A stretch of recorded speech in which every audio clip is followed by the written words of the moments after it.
Wake up all the teachers, time to teach a new way. Maybe then they'll listen to what you have to say. They're the ones who's coming up, and the world is in their hands. When you teach the children, teach them the very best you can. The world won't get no better if we just let it be. Na na na na na na na. The world won't get no better.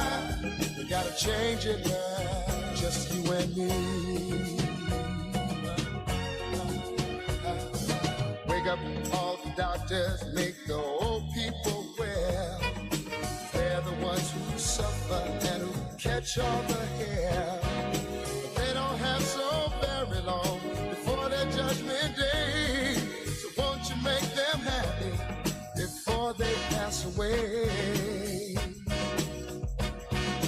Wake up all the builders, time to build a new land. I know we could do it if we all lend a hand. The only thing we have to do is put it in our minds.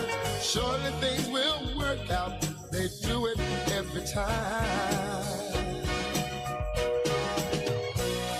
The world won't get no better if we just let it be. Na, na, na, na, na, na, na. The world won't get no better. We gotta change it now, just you and me.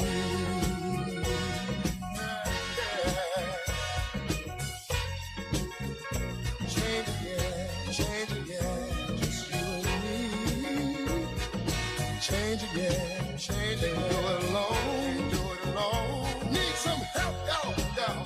Can't do it alone, can't do it alone. Yeah, yeah. Wake up, everybody. Wake up, everybody. Need a little help, y'all. Yes, I do.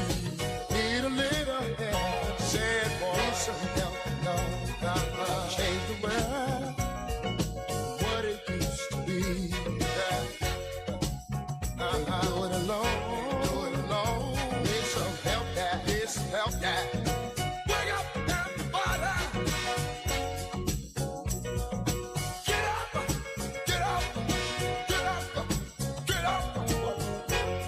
Wake up, come on.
every color, everybody, we need each other.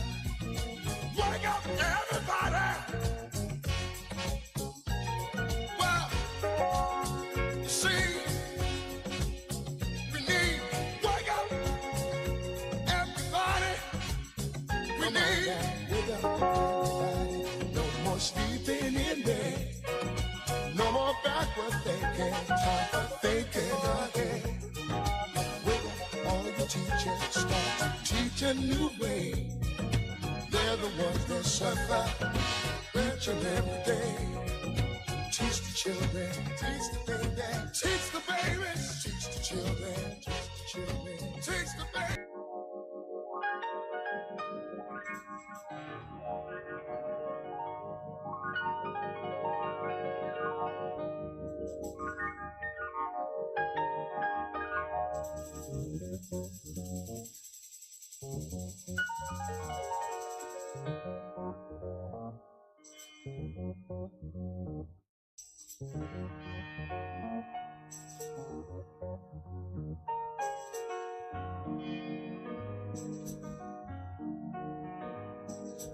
Wake up, everybody, no more sleeping in bed.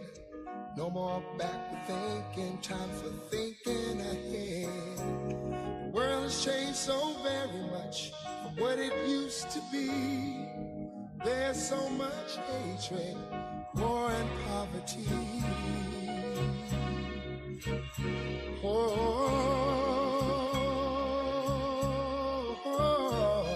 Wake up, all the teachers, time to teach a new way. Maybe then they'll listen to what you have to say. They're the ones who's coming up, and the world is in their hands. When you teach the children, teach them the very best you can. The world won't get no better if we just let it be. Na na na na na na na. The world won't get no better.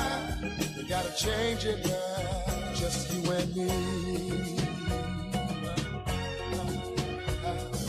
Wake up, all the doctors, make the old people well. They're the ones who suffer and who catch all the hair. They don't have so very long before their judgment day. So won't you make them happy before they pass away? Wake up, all the builders, time to build a new land. I know we could do it if we all lend a hand. Only thing we have to do is put it in our minds. Surely things will work out. They do it every time. The world won't get no better if we just let it be. Na, na, na, na, na, na, na. The world won't get no better. We gotta change it now, just you and me.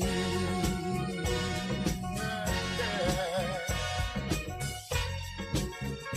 Change it, yeah, change it, yeah, just you and me. Change it, yeah, change it. Can't do it alone, can't do it alone. Need some help, y'all, y'all.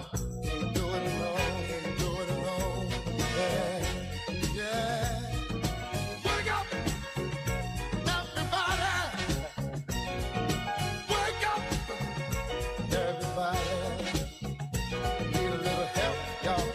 Yes, we need a little help. Said boy, need some help, y'all. Change the world, what it used to be.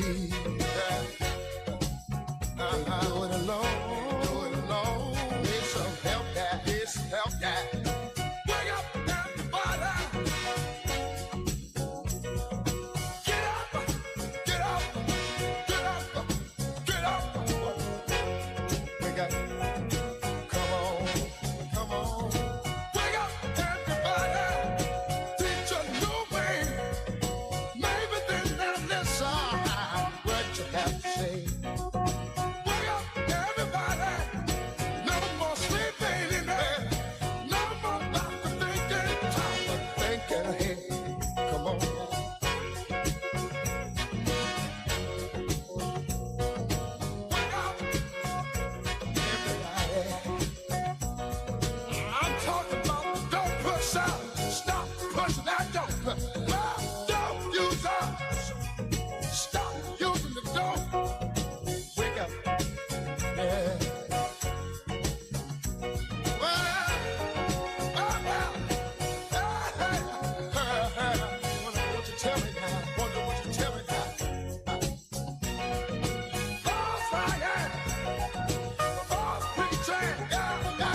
color. Everybody, we need each other. Wake up, everybody. Well, see, we need, wake up, everybody. We need, wake up, everybody. No more sleeping in bed. No more backward thinking, time for thinking ahead. Wake up, all of the teachers start to teach a new way. They're the ones that suffer each and every day. Teach the children, teach the baby, teach the babies, teach the children, teach the children, teach the babies.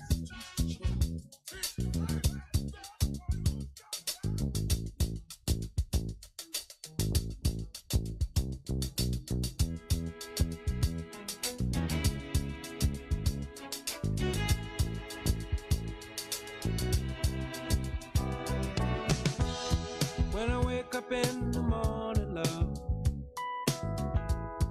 and the sunlight hurts my eyes, and something without warning, love, bears heavy on my mind. Then I look at you, and the world's alright with me. Just one look at you, and I know it's gonna be a lovely day.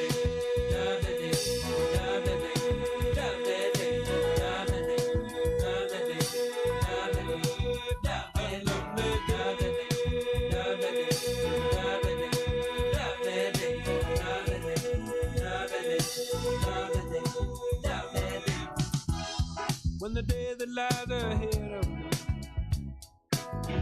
seems impossible to face, when someone else instead of me always seems to know the way, then I look at you, and the world's alright with me. Just one look at you, and I know it's gonna be a lovely day.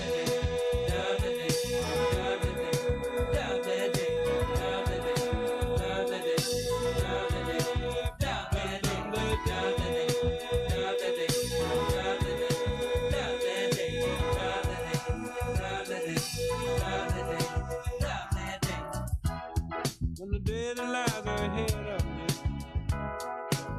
seems impossible to face,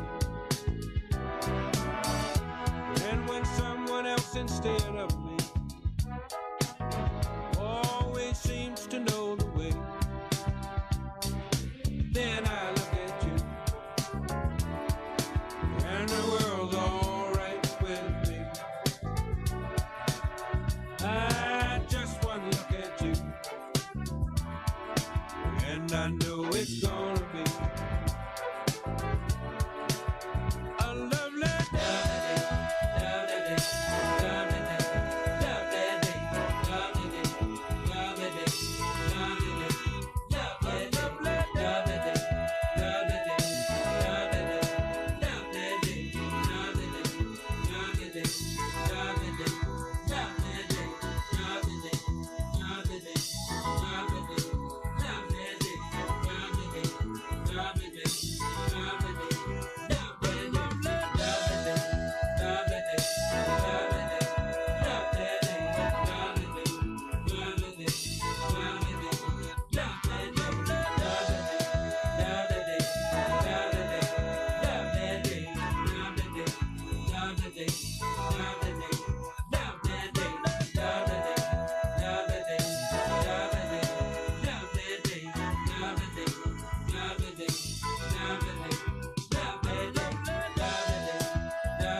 be done, so let's do it a little by little.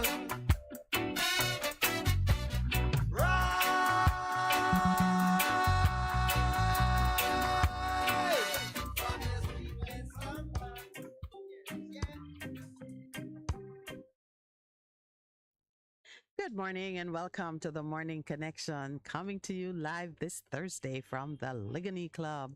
We're always so excited to be outdoors. We're like children on Thursday morning. Good morning to those who have joined us on air and online.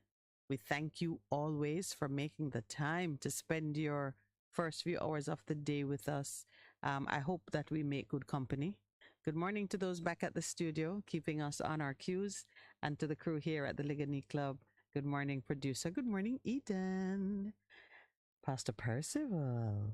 Good morning, Sister. Good morning to How you. are you? I am well. Music in my voice. I love being outdoors. I really am like a kid outdoors. Oh, wow. Yeah.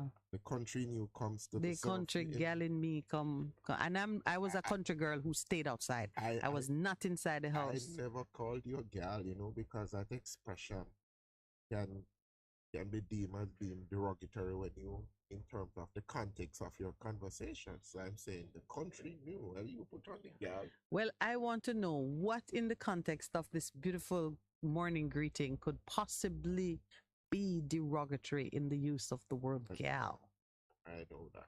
So, man, the country new comes out. I'll stay there. That's a safe place to be this morning. But, when you're in discussion with someone, go gal, you know what that means.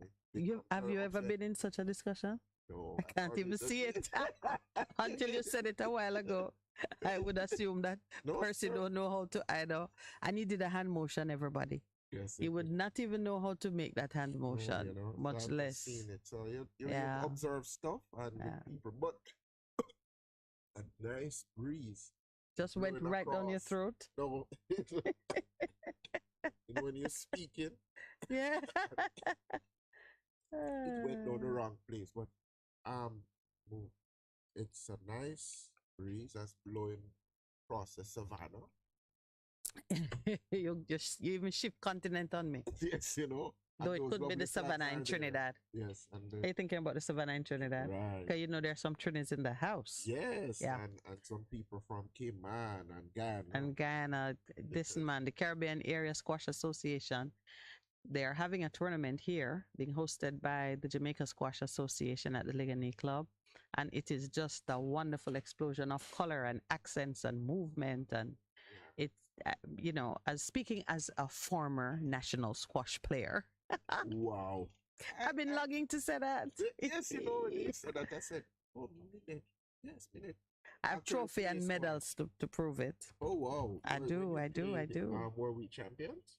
We're always champions, please. Meaning your team, women's team, actually won the Caribbean Championship? That's what I'm asking.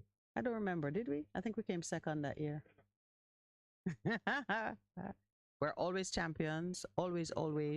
We're either champions in waiting, or champions on the stage, or champions in the making. I love that.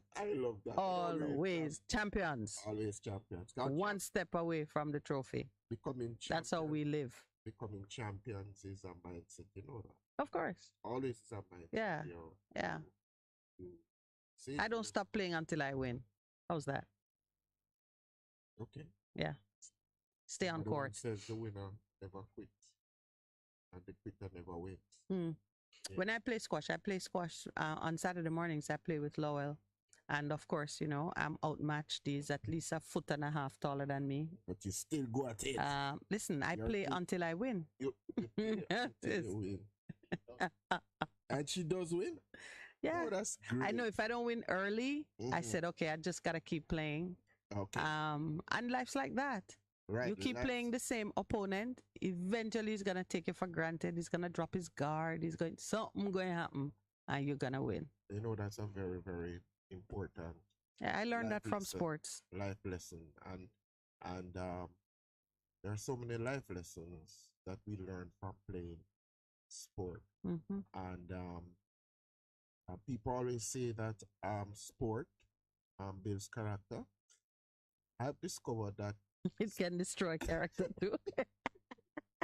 I wasn't even going down that road, but it brings out what is inside of you when you play sport. And when you play it, what happens to you is that you discover things about yourself. And your opponent. Yes, your opponent, but you never knew before in terms of it. So we use sports, and we've used it in ministry in a very positive way in terms of helping to shape perseverance. I share a personal thing with you. I never played sport in primary school. So when I went to Calabar, that's when I was exposed to sport. And going to a school like Calabar High School, which is a very strong sporting tradition, especially in basketball and cricket and other sport, it caused you to want to explore those opportunities. So I want to know what sport I played cricket competitively, and entered finals at the corporate area level. We were finalists in Coles 3 years. 1 year we won, 2 years it was drawn. So you were champions in the making? No, we were champion. We won one time and I was on that team, but just in terms of personal. So I never did, but you know, I like cricket now. The first year I went out to play cricket, it was funny. The coach looked at me and said, come back next year. Come back next year. When you went to tryouts? Yes, he said, come back. He saw the promise. Yeah, but he said, come back next year. And I was determined that I would play on that team. I think I have the record at Calabar because I tried out as a wicket keeper. And so what is the record you have? I don't tell you, that's wait no. I have a record, I believe. It was a joke. I was wicket keeper, whereas another guy was ahead of me. And the coach, all right, let me put you in the practice matches so what you can. Yes, yes. Oh, Lord. Best wicket keeper ever? No, sir. I have the record of making the most buys in a match. And you understand what that is, low, eh? Yeah. So they went by you? That's not what it means. By me. Bye. I think in that match, it was a drawn match. But in terms of runs scored, I scored the most runs because I think I allowed 52 buys in that match, which was a record, 52 buys. Because, you know, the wicketkeeper, if the ball passes the batsman, you are supposed to collect it. Right. Oh, boy. In a lot of instances down the leg side. No. Oh, but I persevered and the following year when we persevered. Let's take a break at that.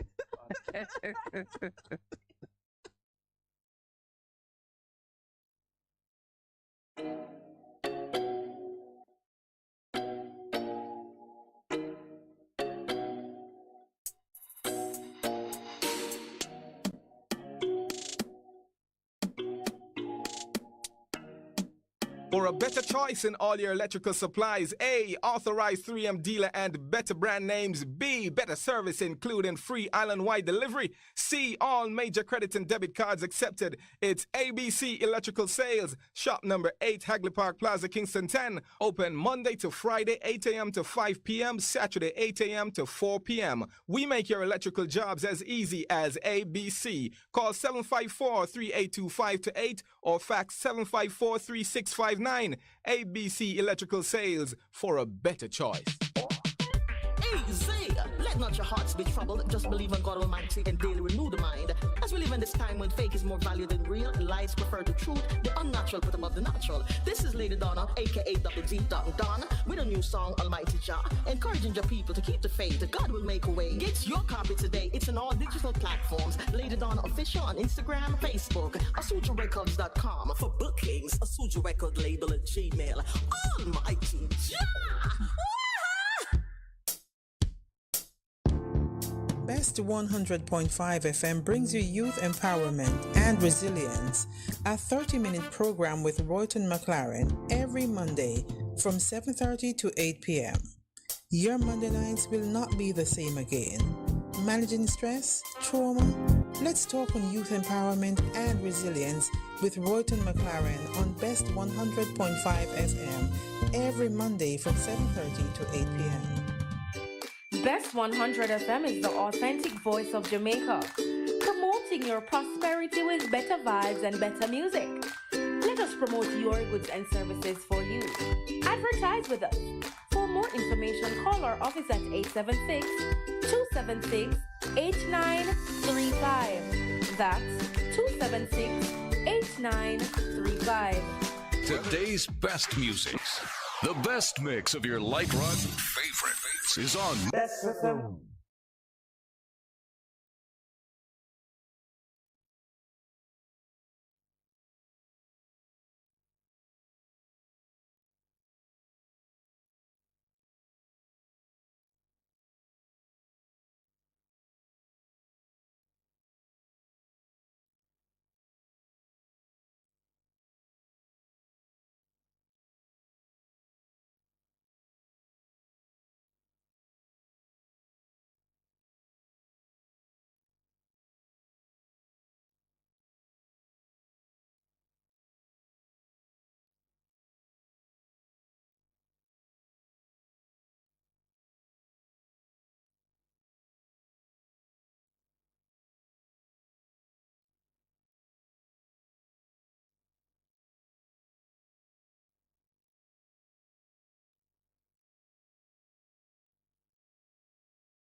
Done. Yeah, because That's you it. play as an all-rounder in the team. And we played against Jamaica College. That time, Jimmy Adams was up and coming as a bolder one for the future. Well, see, he made it to the West Indies. So you could have been a Jimmy Adams, you're I'm saying. not so sure, sister. I probably never really did talent, but it taught me a lot of lessons in terms of. Or you helped to prepare Jimmy Adams for greatness. Well, I don't even know, sister. A lot of us What are we probably getting out of this story? No, the perseverance on my part in terms of sticking with something. Sticking with it until right. you got what you wanted from it. And you asked me if I played football. I did. But then I remember this game in our community we were playing, and I'd play as a winger. Get the ball, dribble, broke a man, or I shift him up, and there this guy was so much bigger than I was. And I passed him, broke him and passed him. But there in our community, there was a wall that was running that was a part of the enclosure. And I had the ball, defending the ball. Said, you go broke me again, you know what he did? He just cleared me and the ball. And unfortunately for me, I fell because the wall was there and I hit my face. It's a good thing that happened. And I said, no, sir, let me go make my kick me down. So that was the. So when you say cleared you and the ball, you mean he kicked both you and the ball? Yes. He was so what kind of work? Where you get for your language then from? He kicked the little player along with the ball. Yes. Cleared. Okay, all right. Wow. And threw you into the wall. So the motion in terms of, because I was pretty close to the wall and I fell down. It was a summer and say, oh boy, this is not for me. You said you almost lost your eyesight. How did that come about? Because you were concussed? You had concussion? Because it's a good thing that you have this bridge. Boom! Oh. My eyes would have hit up on the wall, and you know when you have that impact, anything could happen to your eyes. So this would form a very protective. But you know that's how your father designed it. That shelf is to protect your eyes, so you never almost lose your eyes. I was so scared. Yeah, what that is. Yeah, then you have to go home with it and explain to your mother.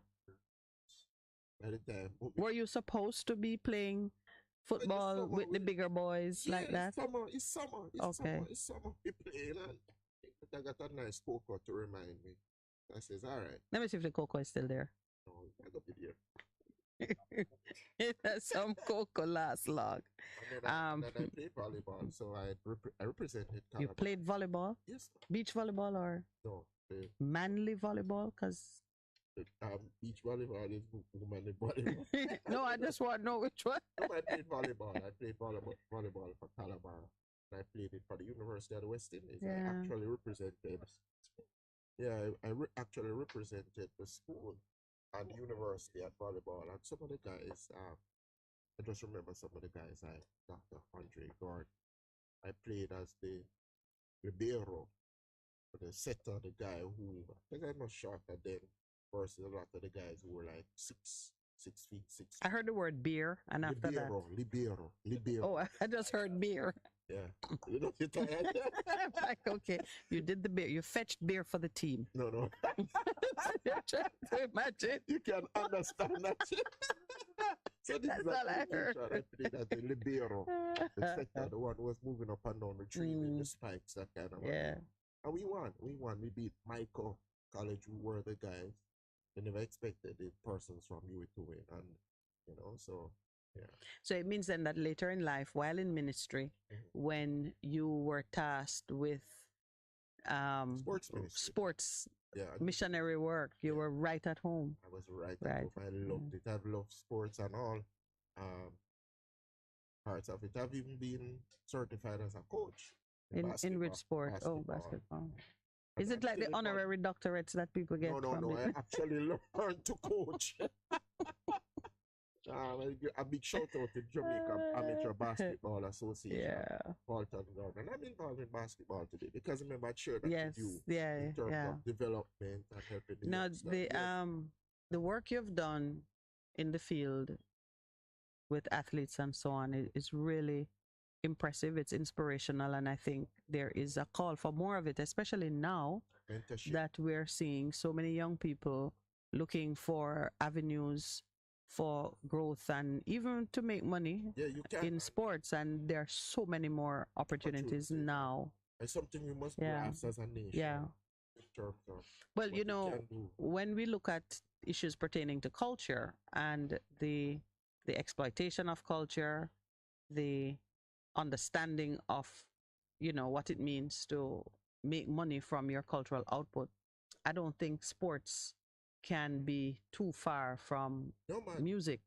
Just open opportunities for significant persons. Although the reality is that few people will make it to what we call the super elite level in sports. Yeah, in anything, few people make it to the top shelf. But there are a lot of other opportunities that come up that feed into it's an ecosystem. It is an ecosystem. Yeah, you need trainers, personal trainers. Right. You need even personal shoppers. You need nutritionists. You need PR folks. Yeah. There's just a wealth of opportunities. I'm hoping that this morning, as the athletes who are participating in the tournament, as they pass through, we will get a little more information and understanding of some of the opportunities that don't necessarily involve you having the speed of Bolt or, you know, Shelly Ann and the fantastic four ladies. Yeah, this is something I know. You see that athlete. Even in ministry, sorry, for there are some specialty areas that you can get into in just ministering to persons in that. And having been involved very much in it, nationally and internationally, with a couple of the sports like with track and field, with basketball and other sports. As you pointed out before, the ecosystem for persons who are involved in sports, you see that one individual, but they have a very strong ecosystem around them that allows them to shine. So if you think of somebody like a Shelly Fraser, she has our personal trainer, she has our coach, she has our agent, she has our sports psychologist that works with her, and the masseur, those hairstylist, yes, or at the very least, wig vendor. You understand? In terms of her, and we from the ministry side, learned early, you know, a lot of people. I've interacted with a lot of local and international persons because I was at the Olympics, I was at the World Championship, when Usain Bolt broke those two world records in the 100 and the 200. But part of the support staff, I was an international chaplain, accredited with World Athletics. That's what they're called now. And there's a chapel that people could come, meditate, relax, just chill. But we are tasked not to be upfront. We are supporting the background. And some of the time when we interact with them, people say, "You must say no." And I said, "No, that's not part of what we're supposed. We are supporting them, mentoring them. We are coaching their heart, because there's a lot of stress that is out there. Because as an athlete, you want to win. What happens when you don't win? What happens? You've prepared 4 years to be at the Olympics, and you fall start. You fall. Can you imagine that you fall start, or you're hurt or injured? Even in terms of perseverance, there's this very important video we see from the last World Championship that was held in Doha, 2019. This guy from, I think it was Curacao and another country, they were running the 10,000 meters. They were last. the race had finished like 5-10 minutes ago, and you saw them supporting each other, coming in, crossing the finish line. Or there's the other one that says, I never come here not to finish. Yeah. So even if I am going to finish at some personal cost, I am going to finish.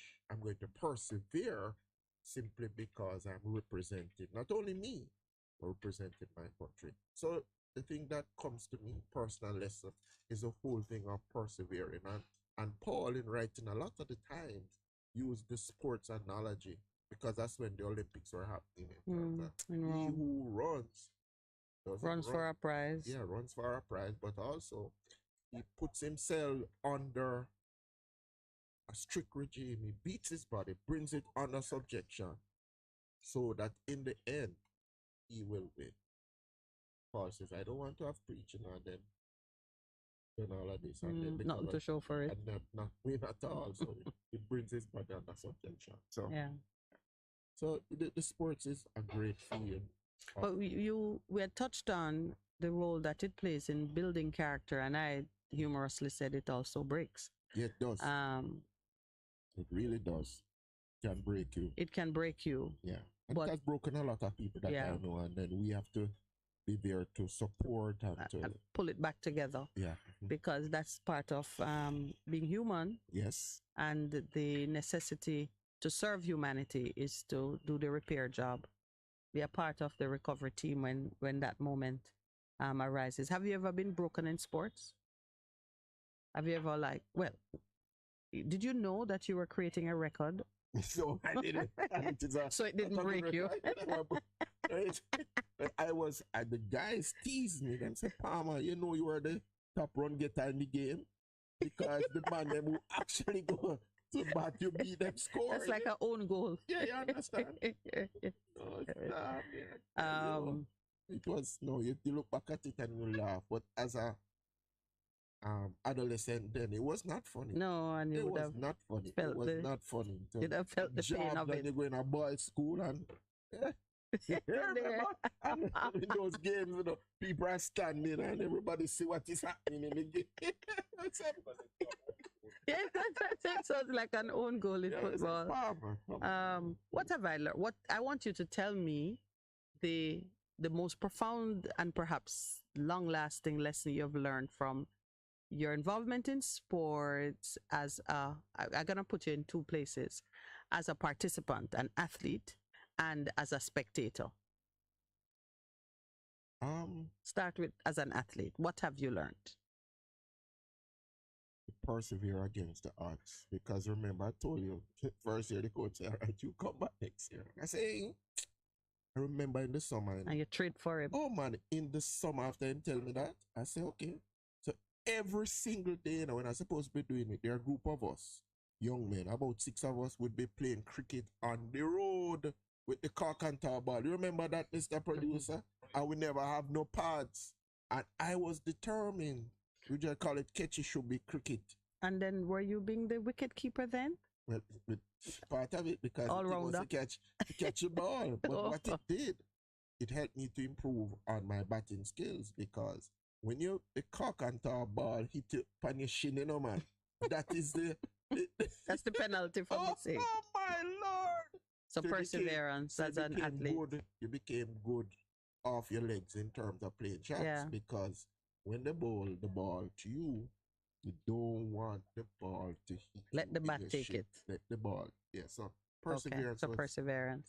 So that's as an athlete. And as a spectator, an observer, what have you learned?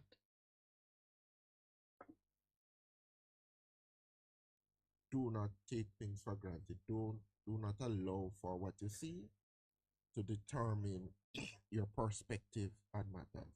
Seek to get understanding, because there's a lot of things that happen behind the scenes. You see this happen, but you don't know what led up to it, how it has impacted the person. Just seek to get understanding, because you know, as spectators, they think, he's not good, man. He's not good. He's my idiot. And you get that all the time, but just seek to. But that insight seems to come more from having been in both places. Right. So it is just understanding. Because you, as an athlete, know that it's not as easy as it look to the man standing out there who has never taken the heat of the battle. Yeah. He think it look easy, but you, give me one that you get just from being a spectator. You have no idea what it's like to be in the heat of battle. Joy of winning. That's a good one. That is a brilliant one, actually.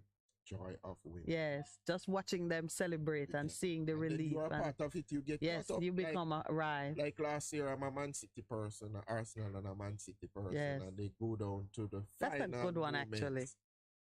And just the sheer joy of, okay, you are ahead in the race, and then I think it was West Ham scored 2 goals, and they had to come back from that to win the game 3-2 to win the championship. Just the sheer joy of experiencing the exhilaration of just winning. That's true. And that explains why sports fanatics are such an important part of the game, of the ecosystem. There has to be someone out there who is watching and kind of standing in the moment with you. That inspires. You're experiencing it. Vicariously. Vicariously. Vicarious experience. And sometimes you hear people talk about my fans. Yes. Like, that's my fans who have all those been It means, that the athletes, those performing, are as invested in having that person observe as the person who is out there enjoying the look of it. We know entertainment was the biggest thing in Rome.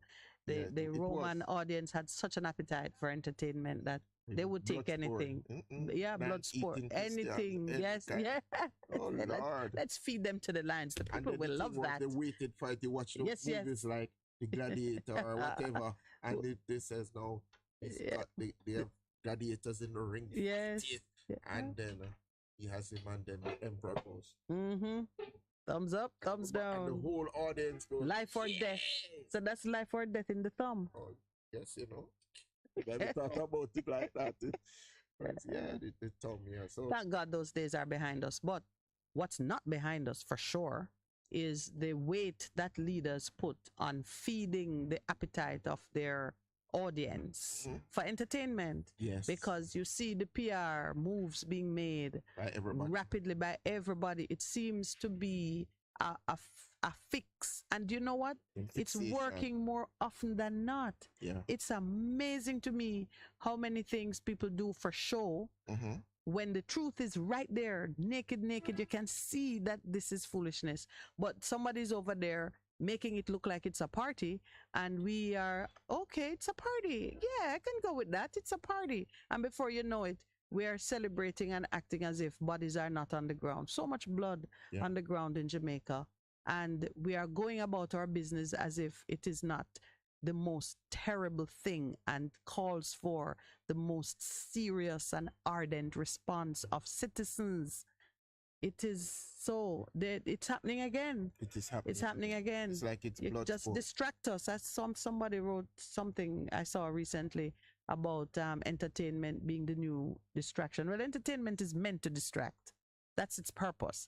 Distract the senses, give you a relief from the battlefield, and kind of, you know, allow your emotions. And it's manipulation at its worst. But now, yeah, it has hit a new level, and we see people strategically manipulating the senses, Of course. giving us, you know, distracting aromas and distracting colors and pictures, so that we're not seeing the horror that is going on, and we've got to resist it. Which is The scales have to fall from our eyes so that we see the truth of things and react to it appropriately. you know, even as you asked me to reflect on Those as a lessons, participant yeah. and as a fan, one of the things I also learned is that fans have a real significant power. Mm-hmm. Because there was a move in Europe to form a super league. So you take the best out of Is this in football? Germany, yes, Football? Germany, out of England, out of, I think it was Italy, those big clubs that have been around. You know, and then, you know, it was out there and it was ready to launch. And you know who stopped it? The fans. The fans said, no, this is our thing, and you guys will not come in as elitists with your money and do that. And just quickly went, the club just started pulling out that have signed off and said, we're going to do it. I want to make more money. And the fan says, no, sir. And You it know, just stopped it. as you say that, in its tracks. as you say So that, it speaks to the power of the fan. yeah, And which they is took back to the power of the people. Yeah. Yeah, A responsibility for what they needed to do. Say, no. We are in. So we're not into that. we need that. So it's like with Chelsea and the Liverpool and the Man City fans said, no. Because I guess they would take the best players away from the clubs. And, No, they'd still take the and- clubs, but they'd move the league to only playing at that, and then the rest of the. So what would happen to the domestic? Just play in the parks on Sundays? You understand? So the power of the fan. Mm. Wow. Hmm. And then we talk There is a very moneyed golf league that has been formed, yeah. Some people say they're not going. Some people have gone. backed by Saudi money. Yes. Some of the PGA players have gone into it, but I saw with interest that a couple of players have sued the PGA because the PGA has been flexing its muscles, requiring players to remain loyal to them or be penalized in one form or another. So the Saudi league is throwing big dollars at the players, and the players are saying, well, for my personal gain, it makes sense for me to take my talent into this new field. The highest bidder. Yes. Yeah. What do you think about it? I actually, being someone who I am opposed to exclusive arrangements that are meant to keep a closed door against newcomers. But you see that happening every day. I'm opposed to that. I think we talk about a meritocracy. We talk about doors being. Let me put it this way: the very door that allows Gentiles to enter into the faith would never have been opened if persons had, if it were left to the Jews. It's true. Paul says it. Yeah.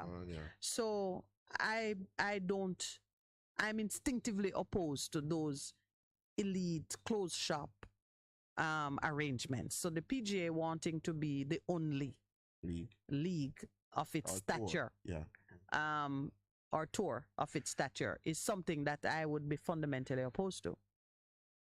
On the other hand, I'm also opposed to people using money to create change. Because then again, it would mean that things in the world would never change, because the man with the most money would forever use his money to overwhelm. What is the tension? So there you go. What is the tension that you hold between those of us? Because each of them has very strong argument. But I guess whether you join or not join is determined by your value system. Mm-hmm.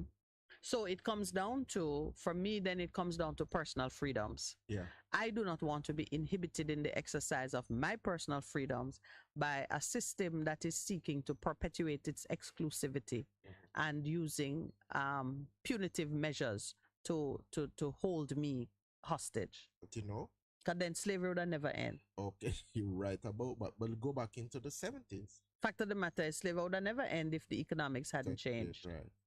Go back into the 70s with what happened with Cricket International. Kerry Packer. You remember that producer, Kerry Packer, and what he did for world cricket in terms of... Oh, that's a man. Yeah, the Kerry Packer cricket series. Oh, okay. He transformed cricket, with money. And the fact that he was into media and entertainment and says, this thing with these guys playing in whites for 4 days. And is that how come you all have colorful? Yes. I say you all have. Kerry Packer introduced this in terms of the 1 day, and he introduced it by inviting the best players from around the world to play in the Kerry Packer series, and he totally transformed what is happening with cricket nowadays in terms of, it really moved it. And of course... So you kind of went back now to the role of money. Yes. And the fact that it is not money that is the root of all evil, it's the love of money. So if someone is using their money to produce a good result, using their money to open up opportunities, create different forms of expression, and allowing persons to grow, then it's a beautiful thing. And it is he who pushed the button so you can pay the cricketers more. Yes.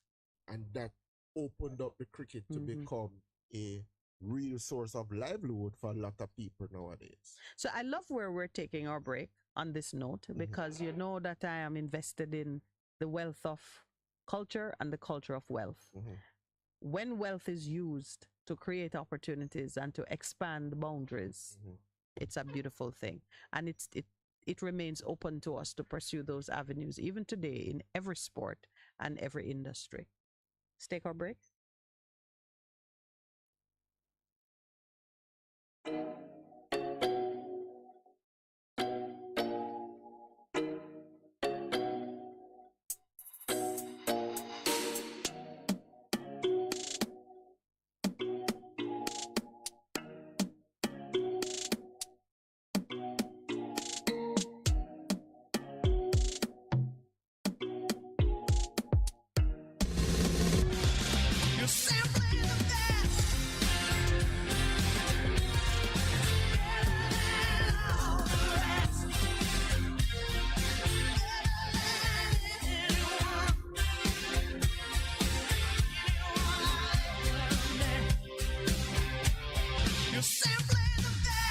Bess FM 100.5 on your dial. Keep listening. Bess FM 100 on your dial. Keep listening. The Morning Connection is not your usual talk show. We aim to stimulate discussion and chart new paths to self-empowerment. So please join us, Minett and Percy, on The Morning Connection, Mondays to Thursdays, 6 a.m. to 10 a.m. on Bess100 FM. Bess100 FM is the authentic voice of Jamaica, promoting your prosperity with better vibes and better music. Let us promote your goods and services for you. Advertise with us. For more information, call our office at 876-276-8935. That's 276-8935. With all the best music from yesterday and today. All genre radio. Beneath the surface of the Caribbean Sea that surrounds Jamaica is an entire community of fish and other creatures that call it home. It also provides a source of income for fisher folk and food for many. Additionally, it serves as an attraction for tourists who like to explore life under the sea. To ensure that the underwater community continues to thrive, sections of the coastline have been declared protected areas and marine parks established to oversee their preservation. What a protected area means is that you can't do certain things in that area. So one of the things is spearfishing, the other is controlling your construction that takes place on the coastline and so forth. And we have two what we call fish sanctuaries. Executive Director of the Montego Bay Marine Park Trust, Hugh Shim. The work of the marine parks is vital and ensures that persons can enjoy the natural beauty of the areas for years to come, and the island's sea life can continue to develop unhindered. Mr. Shim says the first part of the Trust's work is policing the area to ensure all persons follow the regulations. Part of the program that we have to protect the park, we work on 3 pillars. One is enforcement, and that's where you will see our patrol boats out there. We actually have rangers that patrol the area to ensure that there's no poaching or illegal fishing. And we also ensure that the users of the park, meaning mostly the boat users, that the tourists and the boats don't destroy the reefs, for example, or take anything. The marine parks also serve as an educational tool for students, as many schools visit the park on a regular basis. On the educational side, we have schools that come to the park because they come on field trips, and we explain to them the importance of why coral reefs are not to be destroyed and things that you should do to avoid harming them, even from home, meaning garbage. We had a little conversation about people throwing garbage in the drains and so forth, and I'm sure you have heard that the ill effects of all those things is that they come to the park and the fish can be destroyed and the marine life can be destroyed. Mr. Shim says when schools visit the park, students are exposed to lectures, participate in tours, and other aspects of the important work of maintaining a marine park. So we do have an educational program that is outreach, general public, but schools in particular. They come, we give them a lecture, they go on the glass bottom boat tour, and they see coral and seagrass and fish for the first time, a lot of them that come especially from the hills and those that are not used to the sea. Scientific research is also done at the marine park. Mr. Shim says this is to ensure that the work being done is sustainable and up to date with international best practices. The marine parks also study the health of the coral reef and effects of climate change on the marine environment. We need to ensure that what we are doing have some effect, or what to do, what we call mitigation measures, preventing certain things from happening. If you're up with the whole marine news, you will probably know that there has been a die-off of sea eggs, the black ones, the ones that you don't like because they get into your foot when you go at the beach. But they do play a very important part in the ecosystem because they actually graze. Some people think sea urchins don't move, but they walk around, they move all over the place grazing. So they would eat the harmful algae off the reefs, so to keep them fresh. Executive Director of the Montego Bay Marine Park Trust, Hugh Shim. That's it for our look at the work of the marine parks across the island. I'm Andre Palmer. Thank you for listening.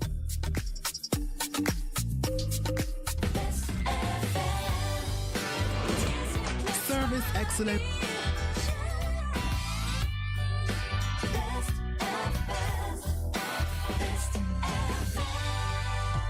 It's good, it's better, but nothing beats.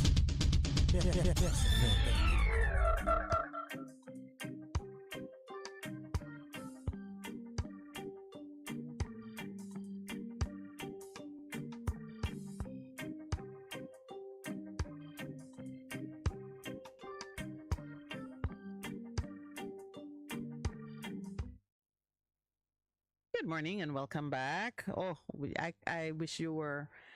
We should keep an open mic during the break on occasions. There's no recapturing the fun that we have as we dive into some of the issues off air. Discovering, for example, that one of the most attractive things about men, and this is from the perspective of a woman, is a man's ability to make us smile, laugh. Yeah, entertain us, just warms the spirit. And I don't mean like, comedians like Kevin Hart. or that's funny too, but just having that ability to tell a story or ignite the imagination in some different ways. Not to laugh at you, but to laugh with you and for you. Reminds us, and so a lot of times with believers, if you pass through our fellowship, you know that my senior pastor love give a good joke. Yes. I'm saying to that straight face, I was in the audience recently with Leighton Smith. Big up to Leighton Smith. He's a teacher, and he was just sharing some of his teaching experience, and he was saying coming back from COVID, he was so looking forward to coming back from COVID. So he brings a cake to school, and he's one of the male teachers. He's the person who is the disciplinarian. So two boys started to fight, and they send them downstairs to him for him to do it. So he says he cuts a cake and he gives each of them a slice and says, "I'm not giving you this cake as reward for fighting, but we're celebrating that you're back after the lockdown." He notices that soon the cake everybody's fighting and coming down because those guys go back. And there's cake. There's cake if you fight. There's cake if you fight. Yes, but that is how the young men interpret it. So that day, only for fight, yes, I broke a school. So he says, "Here's one slice of cake there." And so the two boys come down and they say, "Okay, so we're gonna fight. Because it's only one slice of cake." And they say, "No, sir, we're not gonna fight, we're gonna share the cake."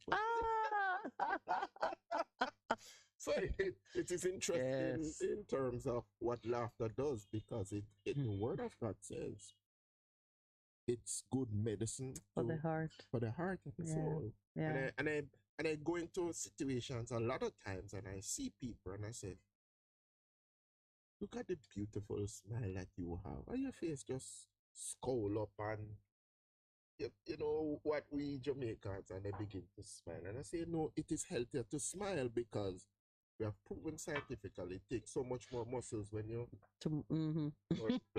So smile, man. It's good for you. It's good for your health. So if you ever get thrown against a wall by a big football player, the muscles in your face will be strong enough to resist it. Your muscles can take it. Oh my no, but laughter is definitely good for the soul. And one of the things that takes a while to emerge when people are under stress is the sense of humor. Yes.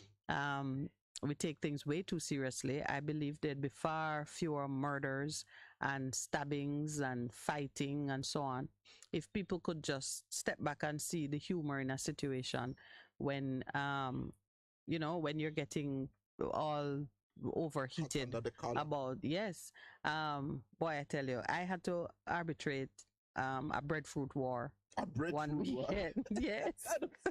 I mean, people were fighting over breadfruit. Well, can I tell you, I give you the bare bones of it, because in the midst of it, one person said, "This is how you see families on TV where the son cut the mother or the something. These are the things that lead to." And it was a very sobering moment to recognize that it's true. Sometimes I don't believe people can really, when sobriety has returned, I don't believe persons can say with a straight face how it started, because it's embarrassing. It's too stupid. Yeah, it don't make no sense. The breadfruit war, to give you a thumbnail sketch of the breadfruit war, because many persons listening might appreciate how far-reaching these things can be. A senior citizen is confined at home, mobility issues, and so not able to reap from the field. A neighbor sees that the breadfruits are ready and says, "I see breadfruits are ready in your field. I'm going to pick 2 for you because I know you can't go anymore." Senior citizen is very appreciative. The breadfruits are picked. The neighbor goes one step further and roasts the breadfruit. A great act of kindness, yes?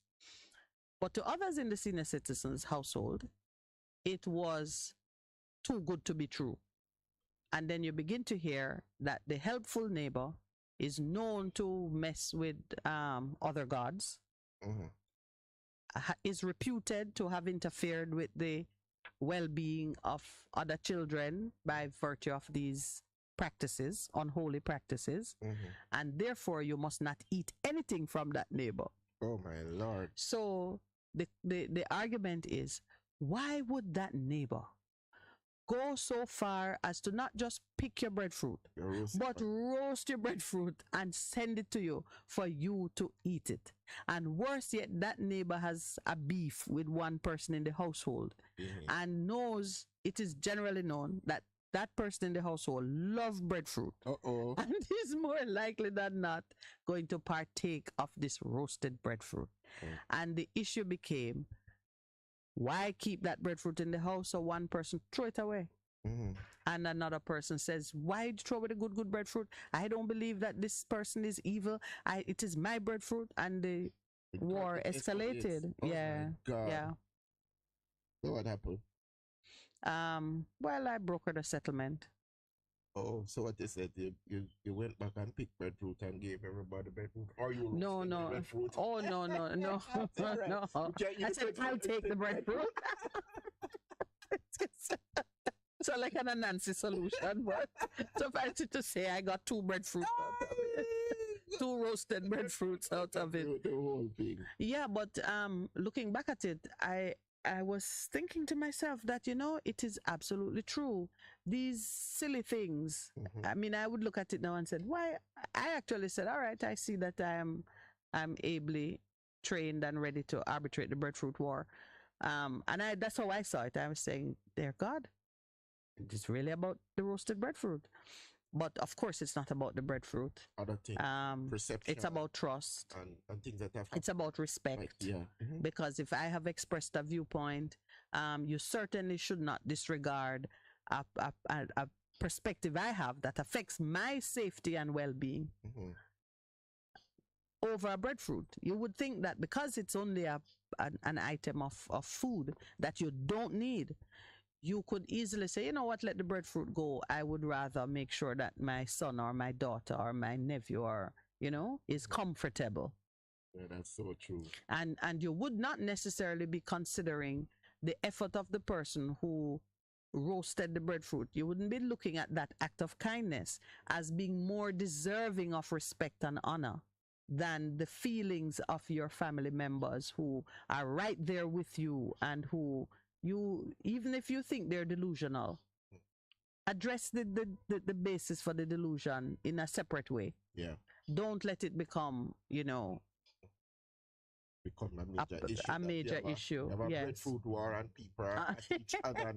And if you're pregnant, intervene. War would have broke out. War would be in matches then, as they call. Yes, let me tell you, I think I was just in time for the breadfruit war. Yeah, man. But had I not arrived at the time to be, a mediator. Right, in the situation. And that's just an encouragement for us. Lessons to take from that. is you see a lot of things happening. Some of the time, it is just a word that you speak, that you intervene, and you could mediate because there's respect for you on both sides. Yes, and let us not make light of in a lot of things that happen in communities. Because that is how the restorative justice and reparative justice, reparatory justice in communities work. Yeah. If you don't have that respect, that relationship, we'll go back to something you said so long ago. One of the best things you have said, there can be no discipline without relationship. But that is true. I said it when I spoke to the parents of police. Yeah. Or the police of the police parents. Yeah. And I think I started out with that.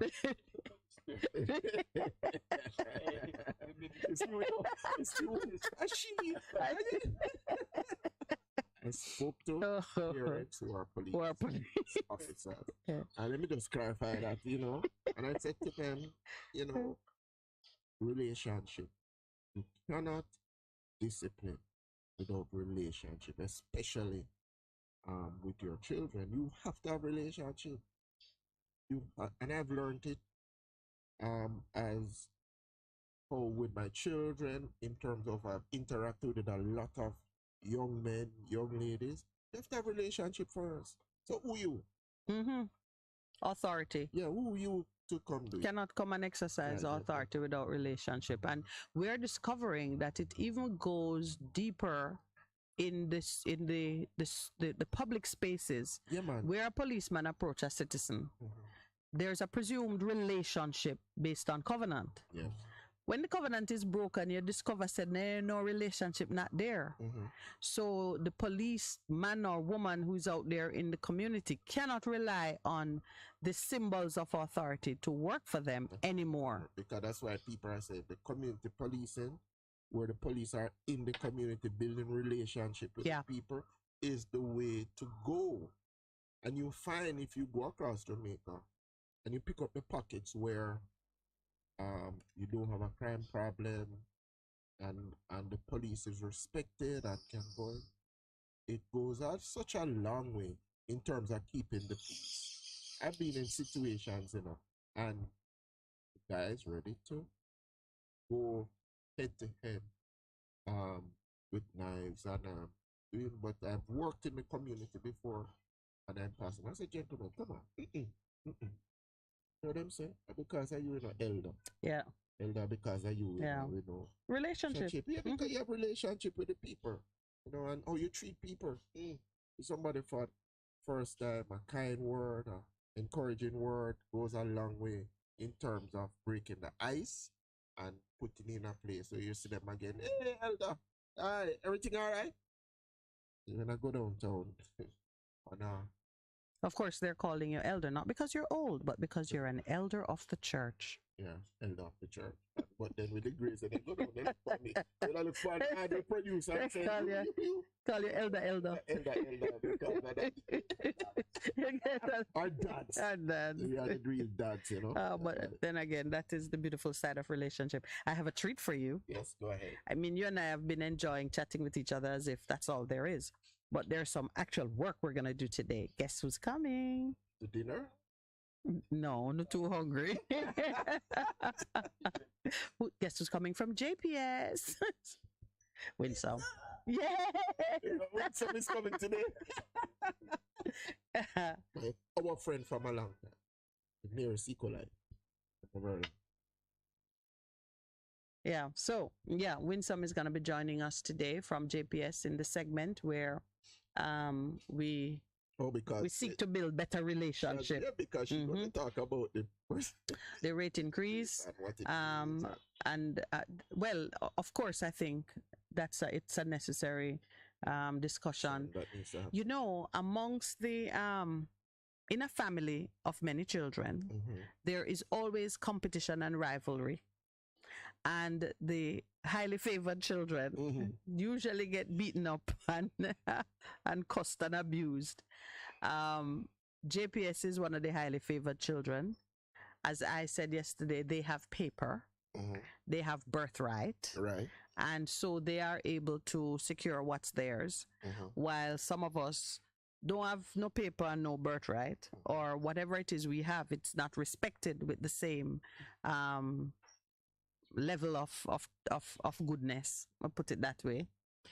So I think they have to always put themselves in a position to maintain relationship and dialogue with their customers. So I'm very pleased that it's Winsome who's coming today to speak. We've been doing a series with them where, because it's hurricane season, and that continues up to the end of November, there is just never enough you can do to ensure that persons are getting the right information and have opportunities to understand and get clarification and explore the duties, the obligations, what to do, where to go, who to talk to, how to address various things that touch and concern energy. From the time of COVID, we've been preparing our listeners, doing our part to prepare Jamaica to confront and deal with the different crises that will arise in energy, and the war in Ukraine has only made it worse. Food and the rising inflation has only made it worse. Job security, health and safety, including both in the public space as it relates to crime and violence, as well as just the affordability of healthcare. And came to the fore yesterday with our last caller. Yes. That lady. As you speak yes, about the healthcare system that. So the government, and this government is saying, okay, they have this wonderful plan for expanding healthcare and all these beautiful facilities. You know. Yes, I know. I'm saying to myself, we keep on building all of these wonderful things that serve less and less people. But at the front end, the kickback and all of the things that happen with these contracts is very present. But then you hear a lot of people saying, work in the health system, can't we find money to fix the things and that it worked? Mm-hmm. Like you go to all, it's down, it's not working. Yeah. Put that money to at least bring the system up to greater levels of capability and efficiency. So, yeah, but we are building all of these wonderful things, and to move the healthcare to primary, that you only go to secondary, which is what the hospitals are in their cases of emergency. So place a greater focus on prevention. But prevention doesn't happen in the hospitals, so I guess that's a part of your point, that spending more money on the infrastructure for when people are sick, really sick, the priorities need to include. Yeah, but to spend money on prevention takes us into the realm now of diet and exercise. Mm-hmm. Diet, exercise, and education, knowledge, awareness of what you need to do and how and so on to take genuine preventative measures. Those things. Do you know what I've been drinking for the last? I'm trying to remember how many mornings. Tea. Yes. Yeah. I know I'm busy when you did sick and something poison. Your grandmother said, just buy some busy tea. as I'm just reflecting on my producer saying, just buy some busy tea. And in terms of how it's important, it's curative. Well, I should give you a handful because I got a gift. I got a bag of busy. Mm-hmm. Truth is, I don't even remember. It's a big market, export market. Oh. Yes, what is it? Well, I'm not gonna ask you the technical name because I was gonna do some research and see for how many days I can have the tea before I quit. I have it in my mind that I'm just gonna have it for 7 days. And finish. 7 is a good number. Yeah, because 7 is a good number. And then finish. There's no science to it. Yeah, so I brew it in the morning. I keep it in my hot cup, and I take sips of it throughout the show, and then that's it for the day. But drink a lot of water. You know what? Yes, I need to because I gotta flush my system too. Yeah. Right. So in terms of our guests for this morning, the lovely Miss Callum is going to spend some time with us. And yeah. So I expect us to learn something and to develop a better understanding of what's happening. So that's one.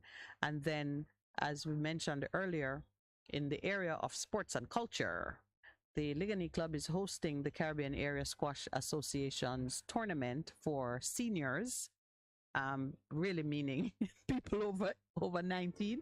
It's 19. It's a senior, it sounds like. Is it more mature? But it's let me tell you, I watched a game in the, what was it, over 60 category? Oh, there's over 60 playing. There's over 60 playing, yes. So how come he's not over 60? The producer not playing? He's not over 60. That's what you meant? Yes. He's not over 60. You thought he was over 60? Yeah. Just that him hide the age well. No. I thought it was, remember the comment is you look so well, but you could be over 60, but you are, yeah. Pastor, there's no, I'm so glad you're good with the ladies. Definitely, wouldn't have any male friends with them that kind of compliments.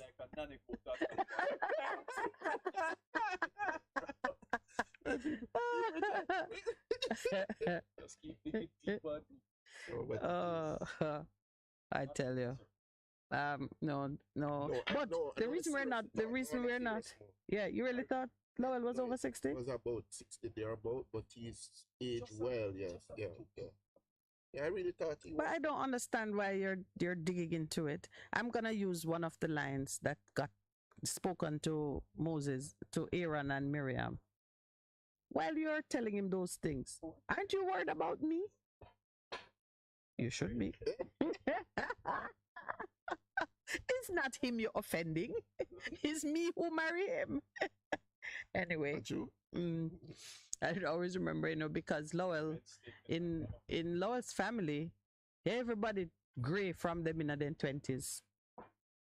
Shocking. So Lowell was this very young-looking person with a shock of gray hair before he shaved his head completely. So when I was getting married, one of my sisters said something like, well, what she said again? He looked good for 50. So I'm like, who's 50? Oh, I thought it was hilarious. That's true. That's 16 years ago. Oh my Lord! Wow. So by her measurement, he'd be 66.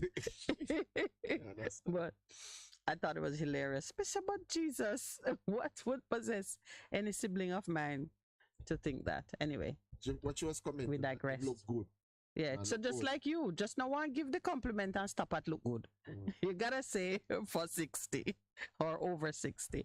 No, but the squash tournament, in squash, the seniors are from, I think, age 19. Is it 19? Seniors is age 19, or you can play as a junior. You can play up to 19 as a junior. So beyond that point to whenever you stop playing, because over 60 can take anybody, the 70-year-old, the 80-year-old. So let me tell you, I saw one of the Big Nails play. That's Daddy Big Nail? Which one you call Daddy Big Nail? So Chris is Daddy Big Nail to you? Chris is the champion. Didn't Chris a Caribbean champion? Oh no.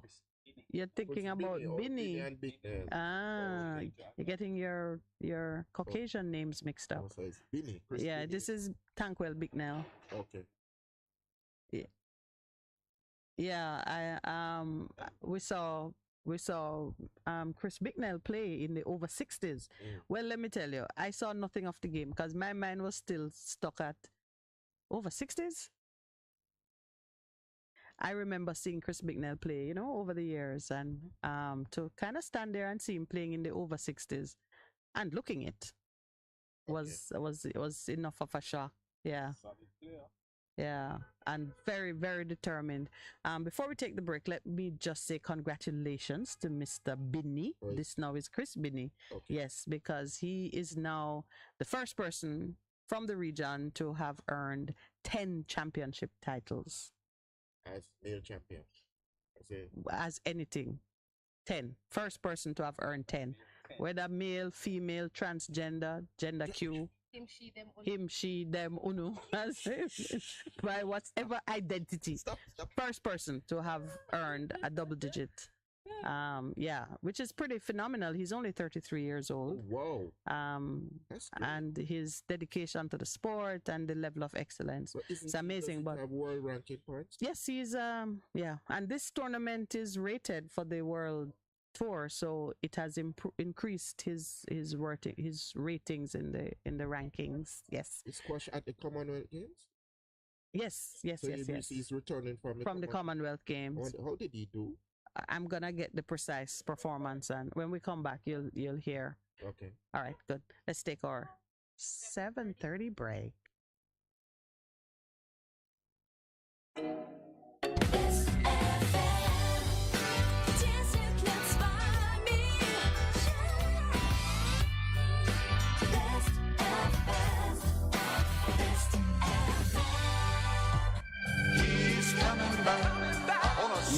Yes, indeed, it's redemption time with Apostle Clive Campbell, presenting a life-changing, life-challenging message to encourage, inspire, and motivate you towards your destiny. Every Tuesday night from 9:30 p.m. until 12:30 a.m. and on Saturday from 9 o'clock until 10, right here on Bess100 FM. It's redemption time.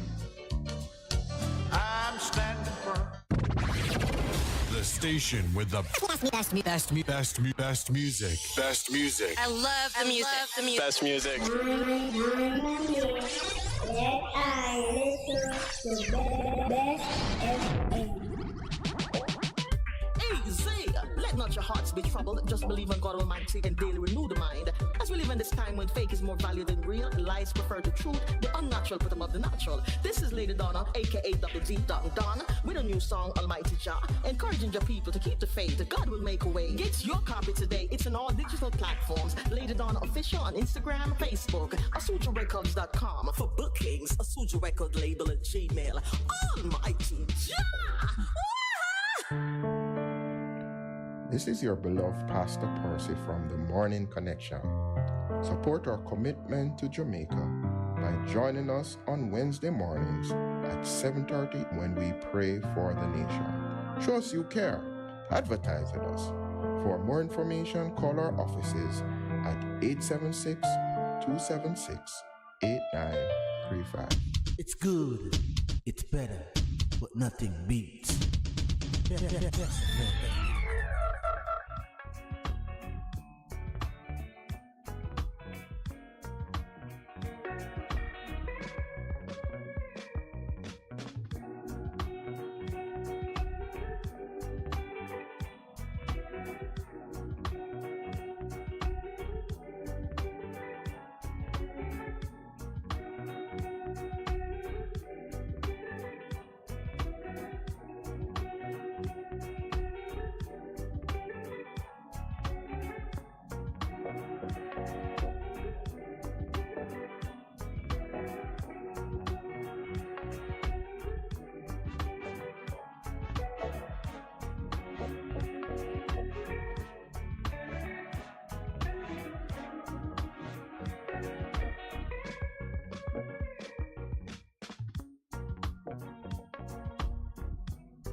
Earl want to know if you have played cricket with a ball that is made from some little round fabric knitted together. Yes, man. What that name? No, we used to make the ball. You find like you'd get a... I thought he meant socks. No, socks, anything we to do, and then over time we tie it together and knit it, and that became our cricket ball, because in those we couldn't really afford cricket ball. So over time, as we became older, you'd get a, we usually call it cork and tar ball, which... Cork and tar. Cork and tar. So it was cork and tar, So we would say cock and tar ball. Cock and tar ball. But you know, I'm gonna make mention of this one thing.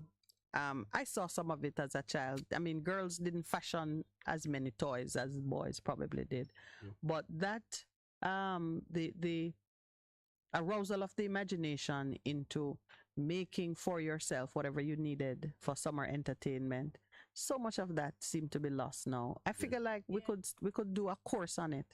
Let's take the kids back to, you know, like a wilderness type space and create what you need out of the environment, because I think your mind will naturally retreat to that place if you are left out there to innovate. It's kind of interesting because when we'd go to country, my youngest, because we would live pretty close to my mother's home. It's about half an hour drive. I says, Daddy, when are we going to look for one of my uncles live there? But I want to go see what you've spoken about, like going to the river and catching crayfish and. That sounds like a Claude McKay poem. Yeah, sound like that, but that was reality. We'd go. I'd spend summers. So when summertime came, you'd either go to the paternal or the maternal home. In latter years, it became the maternal home because when we were much older, my paternal grandparents had died. So we'd go to Ma Daisy up in Above Rocks, and their property, the house is there. But then you go down to where the farm would take place, and there's a river that run behind them. So in the summers as boys, we'd go down there and search under the rocks for what we call crayfish and boil it. Or would run a boat. So let me ask you now, Pastor, how have you given your children that experience? I'm guilty of not giving mine that experience, but how have you? He's insistent. Yeah. Know where his maternal grandmother, he knows that because we look for Mama. It's his way. But to go there, we've gone one time, but he keeps insisting, when are we going? I want to see, I want to experience. He wants to experience.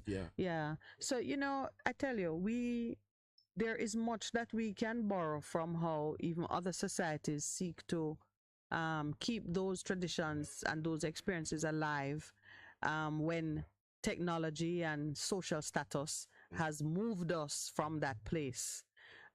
When I was a child, I grew up in the country, so the big thing was to visit the city in the summer. And so, but I have very clear, enjoyable memories of my country existence. I mean, you know, the fresh air, the long walks, the being amongst nature and thing. I mean, I wasn't a great one for going to the river. Somehow, if I went to the river, many things would follow me home on my skin. My mother would always know, if people want to do a river move, don't carry Minett. Because my skin reacted very quickly to all the things. Yes, something bite you from you come home with bumps and scratches and marks. They know.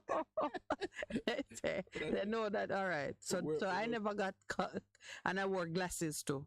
So you don't want anything to you don't see well, you might lose your glasses, things happen. It's always a drama, so it's best leave her out.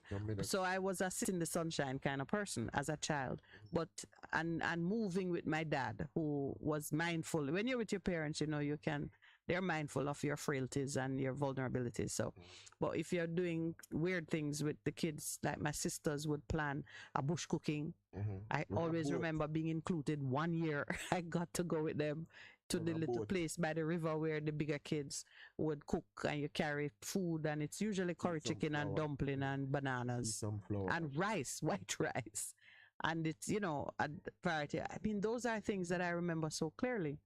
And I think that children today would enjoy it, because this is just pure. There's a purity to the activities. It's not anything that is going to, you know, test your nerves, or it's just clean, healthy fun in an environment that is uplifting. Yeah.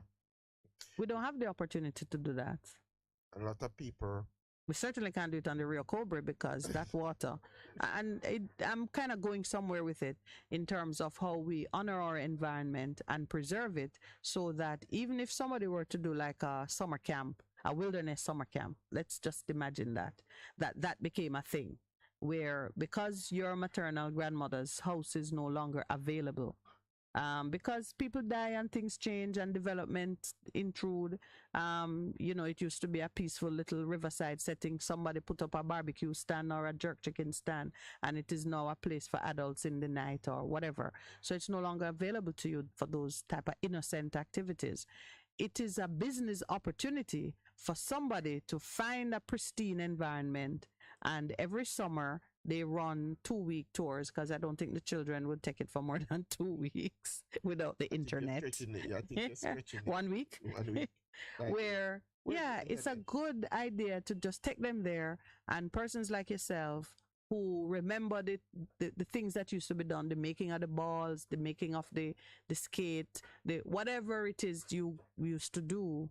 Yeah, because you talk about making of the skate, we couldn't afford those expensive toys. So even with the juice boxes, oh wow. Some of us were skilled that way, and they take the juice boxes and you see them make trail and all of the different things that you see running up and down and playing with the juice box cars that would so you can have craft competitions and hey, listen, man, that is how you remember the push cart derby and run and skate and all of the different things that would be. Let's talk about BC. It says the cola yes. BC in Jamaica are common in use to increase energy and flavor in popular soda beverages. In Nigeria, the nut is used in traditional medicine and holds an important role at weddings, naming ceremonies, and funerals. So the cola nut, the busies, they're at the beginning and at the end. So you have naming ceremonies for children. That's what we would call christening or dedication, weddings, funerals, and it is used in traditional medicine. And they said there are 7 health benefits of busy cola nuts. See what it says in terms. Yeah, so I gotta thank Conrad for giving me the name. It enhances metabolism. Busy can increase metabolism by as much as 118%. Makes the body feel longer with fewer hunger pangs. Right, that's one. It deals with intestinal problems. All right, so Conrad, tell me how many days I can drink it for without harming my liver. I think I've gone. This is day number 4.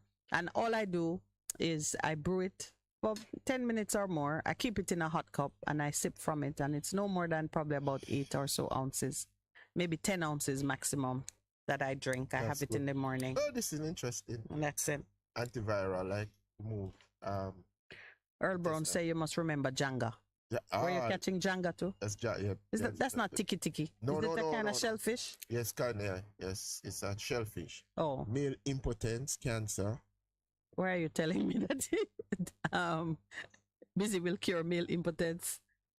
No, but I'm just. That's it. Yes, one of the benefits. Osteoarthritis. Yes. Oh. Inflammation. Respiratory disorders. I'm drinking. All right, Conrad, just check. Mental or Earl or Taki, one of you who good with the traditional medicine. How many days can I just have the busy without creating a new problem? Because I'm liking those benefits. Earl says he's from Kingston and he went to the country when he was 8 years old and he has never forgotten that trip. Yeah. It's just a special experience. To me, I grew up having such a sense of freedom and such a sense of personal power. You know, it's like you stand in the sunshine and as far as you see is yours to dominate, to control. You oh my. Your imagination run wild. Yes, it does. Yeah. As Earl says. And you can speak out loud without anybody even noticing or calling you mad. No, they don't. No, one of the things you remember as children, when somebody was going to foreign, as you'd call it. So it became a major thing. Like if you are going from the country and going to foreign, it became an outing. So the people are sending off the individual. It's like a busload of people go to the Norman Man International Airport. Remember the waving gallery? Yes, and the person going away and they wait and then them wave and it was sit down there. One big drama it was, and then people starting to ball. So you figure going away, they were going to their death. And then gone now, we don't see him again. Just became going away. Then it was a major event in the lives of communities, migration. And when you come back and you can talk about what it was like on the plane. And all of them things. Or what it's like in the city. And the number of lights. Because, I mean, still in rural Jamaica, street lights and neon lights, and that's not something. No, but the other thing, and again, late Smithy is he's just using what we'd call natural things to us as Jamaicans and making it to be one of those. The whole audience was in stitches, the children, the adults. So he was talking about the fact that as a child he wondered if what he said about foreign was true, because when people come from foreign, he wondered if they were starving up there, because you remember, like, if people come from foreign, they want ackee, they want fish, it became an event, so they took back so much food. And you wondering, what is happening here? I thought foreign was supposed to be a great place, but it looked like them starving up here in the amount of food that they carry. So it's just so funny in terms of, as a youngster growing up then, there were a lot of pictures that were painted in your mind, and when you became an adult, you said, oh, okay, I don't understand it. You just had a yearning for things Jamaican then. But then with what has happened, as Maxine Stowe would say a lot of the time, Jamaica is there, not miss anything now. And I think it has opened up even additional doors for us to export. And more people are liking things Jamaican. Not only Jamaicans, the ethnic market, but everybody getting on to the Jamaican food and all of those things. So that's another opportunity if we can get hold of it in a real way. All right. As before we get to the 8 o'clock mark, I want us to look at some things concerning the education sector. Yeah. We can't ignore it. We have to touch it every day until we see something break. This is in the zone of things that shouldn't happen. Our Minister of Education, Minister Percival Williams, seems to miss the mark by a wide margin every time in terms of her connection to the market she's serving. We just talked about no discipline without relationship. The truth is, whether it is discipline you're seeking to impose or order, or you're trying to get support, whatever you're trying to elicit in the form of human response, if there's no relationship, it will not come. Bill. It's like with the teaching. So bill. we're looking at the JTC Act, which is not having an easy birthing at all. And I think what she is missing in particular is that this deficit of trust, this lack of relationship is contaminating every single thing. For example, I see where the new JTA president, in her maiden address, Sonia Harris, she has made the statement. It's a very nice tagline. She said, "Nothing for us without us." We will say with no apology, nothing for us without us. When I look at it, they are deeply mistrustful of a board, a commission, an oversight body that is not heavily populated by teachers, persons of relevant experience. And, I think for the maiden commission, we use the word maiden. I think the first one should show should have a very strong reliance on having people with experience and understanding. Absolutely. I think even if you were gonna change it later on, because you have the authority to change it. In response to that protest, the minister has said the commission is populated like other commissions all over the world, especially in the US, where most of our teachers are going. I don't even understand why she would twin the two, because we're not celebrating the migration of teachers. So it's almost like she's saying, love it up here, because when you migrate, that's what you're going to have to deal with. No, but the reality is, if you look at the teaching commissions, because I had...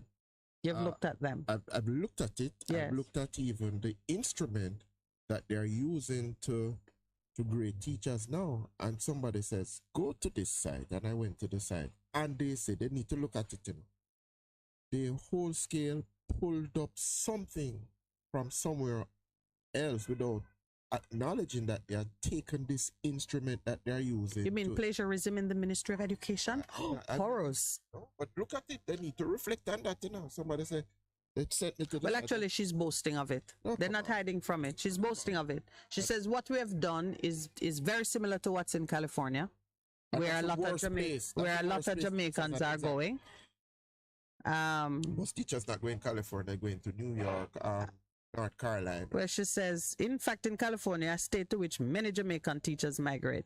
And she continues to, but I mean, it's not even to look at, it's not even to look at her substantive response.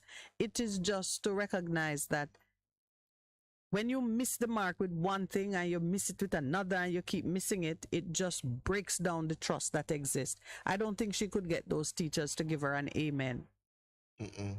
If she begged for it. There is a video making the rounds. Actually, it's a TVJ news report on how the crowd of teachers reacted to her speech. It says it was a long-awaited speech, and she made some announcement concerning, what was the announcement concern again? No, I think it was, she says that the students are excited about spending 2 more years in school. Talking about the pathway thing. The pathway thing. And then she asked for an amen. Can I get an amen for our children? And she got a resounding no. I think they stopped short of booing her. Because it is... I would not believe it anywhere in this world that students are excited about spending 2 more years in school. But she's not in touch with the children. God, they won't come out of school. Of course.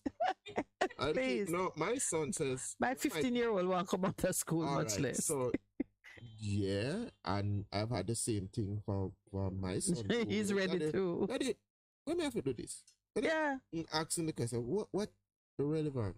So aside from that, just to go back to, remember we spoke about the pathways on the second program right on a Thursday, and we're saying it's not a wrong concept, but the way that they're doing it and the pushback from the teachers and the people in the system said, what kind of it looked like somebody going to a place and sit down and say, what? Pinky and the brain. No, that is dishonoring one of them. Pinky and the brain. Either Pinky or the brain would vex with you over that. And the brain. All of us will remember that Pinky and the brain. Today we're going to rule the world. We're going to rule the world. So the thing is, what am I going to do to make the situation worse than it is? So that is the mantra. Yes. Like somebody come, what am I going to do to make the situation worse than it is presently? Let's come up with something. How can I make them suffer some more? Because there seems to be no cohesion of vision that ties into a national vision for how important is this education. If the vision for education is to keep the planter class servants for the plantocracy, okay, this system will suffice. But if we think of education as something that will mobilize and lift up your populace to really achieve greatness, then the way we are going about it, all wrong. and the minister not helping herself. No, it's like foot and mouth disease every time. Yeah, she's not helping herself. And the advisors around her, the people who understand and know, please advise the minister properly. But talk to some of the principals who have been in this business long ago. The principals who are doing well in their schools, who understand how this thing works. Minister, I beg you, please go and do that. It's not getting any better. It's not getting any better. I received a voice message from my trade union friend this morning. I mean, the passion in the delivery and it was a call to arms. It really. And he was speaking about this again, Minister Williams. I don't know if it's one speech she did that was loaded with so much upsetting material, or she was delivering it in bites. But this announcement that Bursa paid salaries in schools, that she has sounded the death knell to that. And again, it is being put forward as a move to greater efficiency and to prevent delays in receipt of salaries that some teachers have been suffering.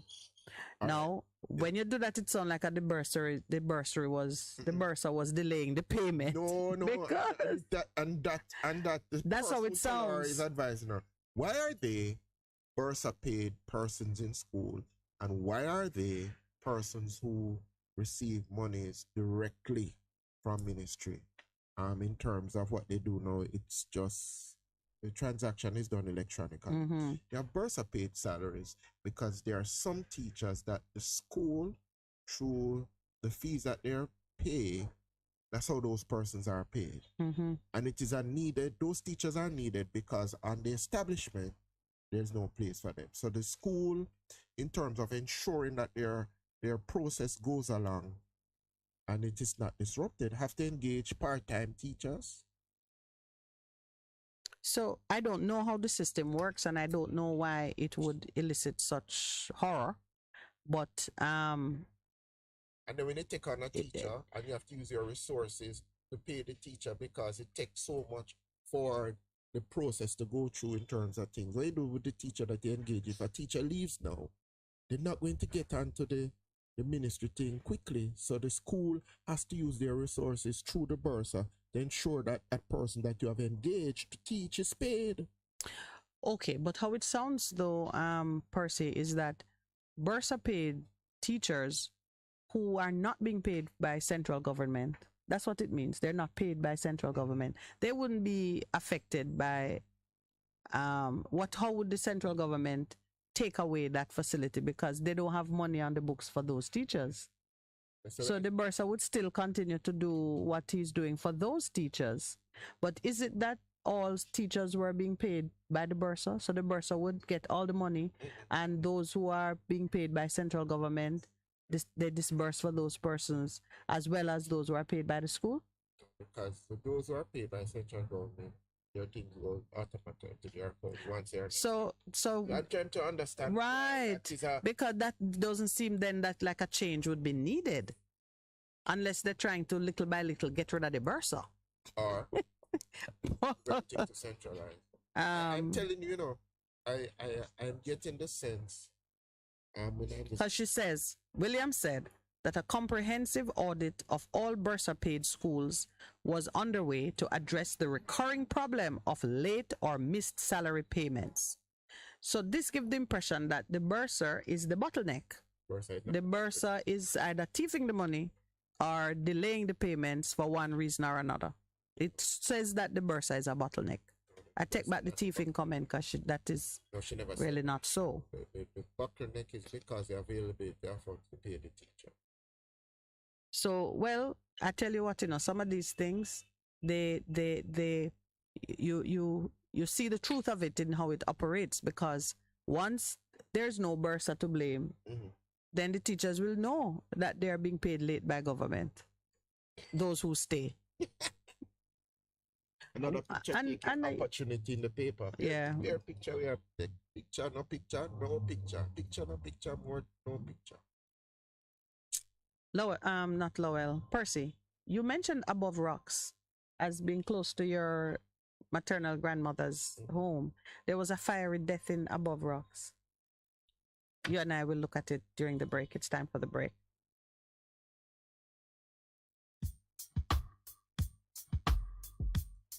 Hello, I'm Moira Alderson with the BBC News. Thousands of Rohingya refugees have held rallies across a huge network of camps in southeastern Bangladesh, marking 5 years since fleeing a military offensive in Myanmar. Holding banners and shouting slogans, they demanded a safe return to their homes in Rakhine State. Bess100 Etirajan reports. Nearly 1 million refugees from the mostly Muslim minority live in sprawling camps in the district of Cox's Bazar after fleeing violence in Myanmar. A majority of them came in 2017. The Rohingya are denied citizenship and other rights in Myanmar, where they are seen as illegal immigrants from Bangladesh. Dozens of Rohingya villages were set on fire, and aid agencies estimate thousands were killed in the military's offensive in the Rakhine State. Myanmar denies genocide, saying it was waging a legitimate campaign against insurgents who attacked police posts. Several attempts to repatriate the refugees have failed, with the Rohingya refusing to return without security and rights guarantees. The UN's human rights chief has said a long-awaited report into China's alleged abuses against Uyghurs and other ethnic minorities in Xinjiang might not be published before she leaves office, as she'd earlier promised. Michelle Bachelet, who steps down next week, said she'd come under tremendous pressure from China, who organised for a letter signed by about 40 states to be sent to her office demanding the report not be published. But, she added, she also had huge support to make the report available. You cannot imagine the numbers of letters, meetings, asking for the publication. Every time a meeting is asked, I know that this issue will come. And then I receive, of course, a letter or a number of countries, 40 or something, I don't remember the number, asking for the non-publication. But I already said, this is not the way we react to it. It's not pressures the way we define things. The French government has called for further information following media reports that the oil company TotalEnergies is indirectly supplying fuel to the Russian military. TotalEnergies has rejected the charge. Hugh Schofield reports. TotalEnergies owns a 49% stake in a Siberian gas field called Termokarstvoye. Its partner is a Russian firm called Novatek. In Le Monde's investigation, it's reported that gas condensate, a liquid byproduct of gas extraction, is being delivered to a refinery in the city of Omsk, where it's then converted into aviation fuel and sold to the Russian Air Force. It says 40,000 tons of fuel from Omsk was delivered to Air Force bases near Ukraine between February and July. TotalEnergies strenuously denies it's involved in selling fuel to the Russian military, arguing that it has no control over what happens to the condensate it produces. BBC News. The international aid agency Médecins Sans Frontières says it will provide medical and psychological help to asylum seekers at a shelter in the Netherlands, where a 3-month-old baby died on Wednesday. The organisation expressed shock at the living conditions there. Hundreds of people have been forced to sleep outside the official reception centre in Ter Apel as the Netherlands faces a refugee crisis. The first US ambassador to Sudan in 25 years has arrived in Khartoum to take up his post. It's the latest sign of improving ties since Washington removed Sudan from its list of state sponsors of terrorism in December 2020. A UK-based war monitoring organisation, the Syrian Observatory for Human Rights, says 9 militiamen were killed in 2 US airstrikes in the northeast of Syria on Wednesday. The strikes on positions of Iran-backed militia were in response to attacks on the US-controlled Conoco gas field and Al Omar oil field. Google has said it's working to improve its flight carbon calculator after being criticised by environmentalists for changes meaning it only takes into account a plane's CO2 emissions. The company had said other factors were too variable, but it says it's working with researchers to better understand their impact on global warming. Campaigners had cautioned that removing other factors from the equation would encourage people to fly more. Doug Parr from the environmental charity Greenpeace said this.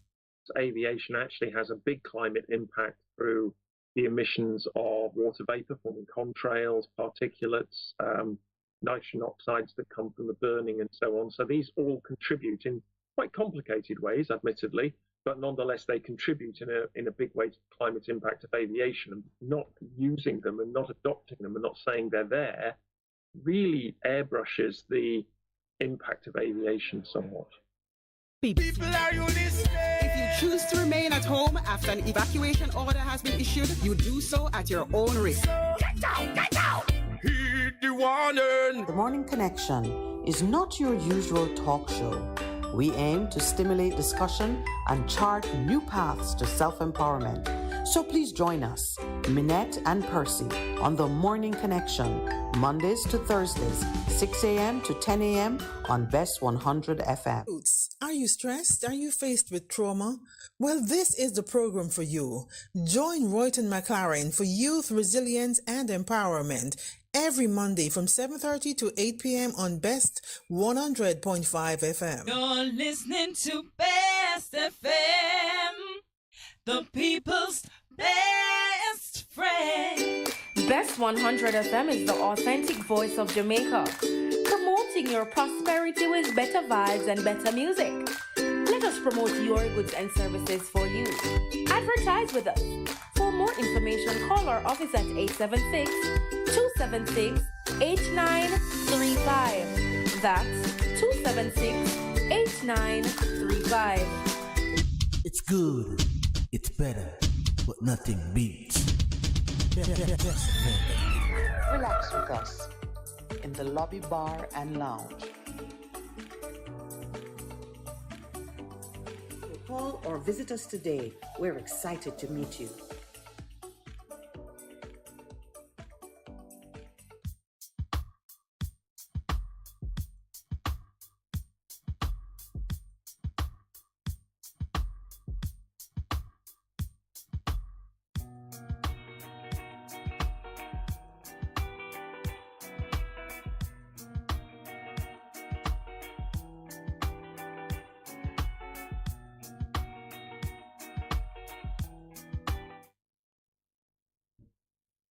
Good morning and welcome back. The breakfast pavilion is filling up and we're looking forward to spending some time with, well, Percy says he wants an international player to drop by.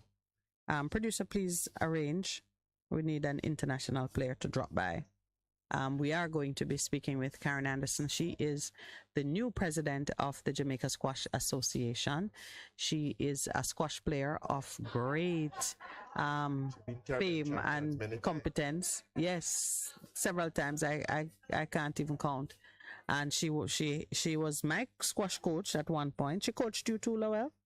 We did, yeah, we've both. She's someone who, can I tell you what fascinated me with Karen? So I knew she was an excellent player because she'd had the trophies to prove it. But when she decided to perfect her craft as a coach, Karen is the first black person I know who quit her job and went to Canada to study squash, to be trained. And I thought, wow. For one, it spoke to me about her love for the game. Perseverance. Yes. And her, absolutely. And squash is not a big money maker in the sense that it doesn't attract the kind of purses that, not purses as in many, one Percy, two purses. You get it? Yeah, I get it. Right? I hear the pun. Yeah, but it doesn't attract the kind of purse money. Purse money. Like, tennis or football or basketball, or it is way more modest. I think largely because squash was one of the original elitist games. Squash and polo and which other game? And the other thing about and fencing. There's some. Karen is beautiful to look at. Oh, yes, let's get that out of the way early. Yes. But she's also, if you think Karen is beautiful to look at, it means you think that Don Anderson is beautiful to look at. She is the spitting image of her father. Okay. Oh, you didn't realize? I didn't know. But, well, did you know that it's Don Anderson's daughter? No, you just told me. Okay. You just told me. All right. Well, when she comes and you just see Don, it is the weirdest thing. So whatever attraction or appreciation you have for Karen, it will extend to her dad. But we're looking forward to speaking to Karen. She's also a good friend. So we're very pleased to be able to share some time with her and maybe discover how she plans as Squash Association president to extend the wonderful game of squash to more Jamaicans. You know that Jamaican children only need to see a sport and figure out how they can do it to become really good at it. Yeah, so I'm looking forward to and interacting with her. Yeah, squash is one of those sports. You fall in love with it. You've watched a game or two? Seen it. And felt like you could play? Sure about the playing, but it could, I'm game to anything, Well, we know about anything that has a ball. Yes, Mr. Moose Buys. Yes, you should finally understand in the most buys. Bye-bye. At the airport. So you're just waving at them? Balls. Not for me? Yes, not you missed this one. You're saying, well, that's a good one. Yeah, man. Yeah. But before Karen comes, we're looking forward to seeing win some. Yeah. I guess people are waiting for JPS. I don't think I think by now people are immune to the activities of the OUR, but they do need to understand how they can survive in partnership with JPS. And I'm discovering each time I interact with the professionals who are manning the stations at JPS, I become a little more confident that there is a path for us to survive in partnership. I know that if it's not a partnership, there's no hope. More and more people will just fall over the edge. You got to get used to the character of your house in candlelight. Okay. A lamp or two. Wow. Yeah. Start reintroducing the romantic ambience of flickering light in your house. It can be beautiful. Percy look like he's seeing it. What are you talking about? I'm just going through the Observer here and I'm seeing some headlines on me. I say. It's depress myself. I say, come on. All right, depress the rest of us. We're on education. Depress us too. What have you seen that caused you to look so? Race on to retrofit classroom for mandatory pathways. Remember that discussion and people are saying, really? Please remember that last year, this time, it was the same discussion. Yeah. Because there was a mandate that everybody need to do it come September morning. Remember? Yeah. So there's a new mandate that everybody needs to do. No, it's the same mandate, but I want to put the budgetary allocation for the schools to retrofit. So you think anybody's taking it seriously, Percy? No, they are. Except for what you talked about. There's a contract and a pop-off and when that money goes to all the places it needs to go, the effort slows down. Not fooled by anything. Because, and here the PM saying again that he wants to redesign Washington Boulevard. So, but does the PM recognize, and those of us who are old enough, myself and the producer and yourself, because we used to go to school in Kingston. We went to Calabar, we went to Kingston Technical. I remember when Boulevard was just one. Yeah. Coming from Spanish Town. So, one road, one straight road, two sides, and they have expanded it to a dual carriageway. So it's 4 lanes now. So I said to myself, what other redesign can the PM now be talking about for the Washington Boulevard? So we have an overhead bridge that people don't use. I remember there's one in Central Village when something ran into it and it tumbled down. People had to use it and people are saying, we want the bridge to fix and people say, no, tap it.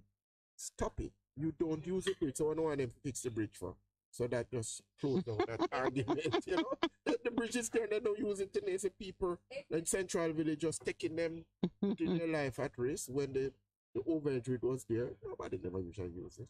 I think we have one on Boulevard. We have one on Boulevard, though. Yeah. So, but I'm saying to us, it's time that we focus on the things that will bring about the greatest value for money. And the only thing I can think about is real investment, not in infrastructure, but in human resource development in this country.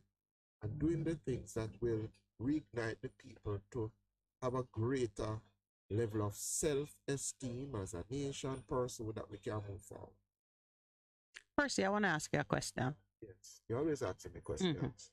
I'm looking at the an editorial in which the Gleaner editor is saying, dial back the rhetoric on the issues. They say lower heat on teacher shortage debate. And a statement is made in it that caused me to say, why not? Hunt for better compensation.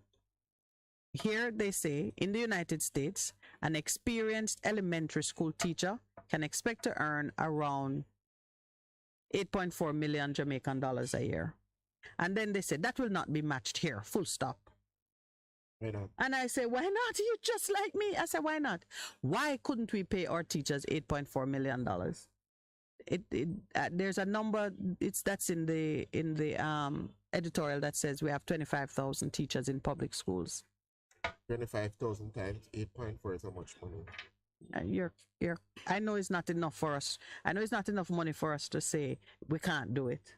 Why couldn't we pay teachers properly? Why couldn't we pay teachers and policemen properly? $8.4 million a year is some people's expense account. You know that? $8.4 million is what some people spend on entertainment, buying drinks for them business friend. And $8.4 million is not even some people vacation money. It's 56,000 US dollars actually, I think. Yeah, 56,000 US dollars. And even if, all right, so we gradually took a decision as a nation. Education is a priority. Is a number one priority. Yes. Want to educate our children in a well so that they're able to compete effectively in the 21st century. Say that. We do that. It puts our people at the center of planning because that's what education really does. Yes. And as a friend of mine said, if you come up with a vision for Jamaica that puts your people at the center of what you're doing, everything revolves about improving your human capital, your human resource development, then you make a major shift in terms of everything that comes out of that. Because then it means that, one, the way you craft your bird has to change, the way the covenant has to really change. So you have to change the covenant to say, yes, pay the creditor first, and putting my people at the center. Over time, that will happen. So that's how we have to begin to think. But everything is telling us, even those who don't particularly like us, they are saying that the secret sauce, the important element for survivability, for creating wealth, is investment in your people. We're not saying with the water in our mouth, we're saying it is time we do that. Because some of the things we've done. But let me tell you what caused me offense, though, Percy. The way the editor just said, that will not be matched here. As if that's done. That is like, that's beyond, that's beyond argument.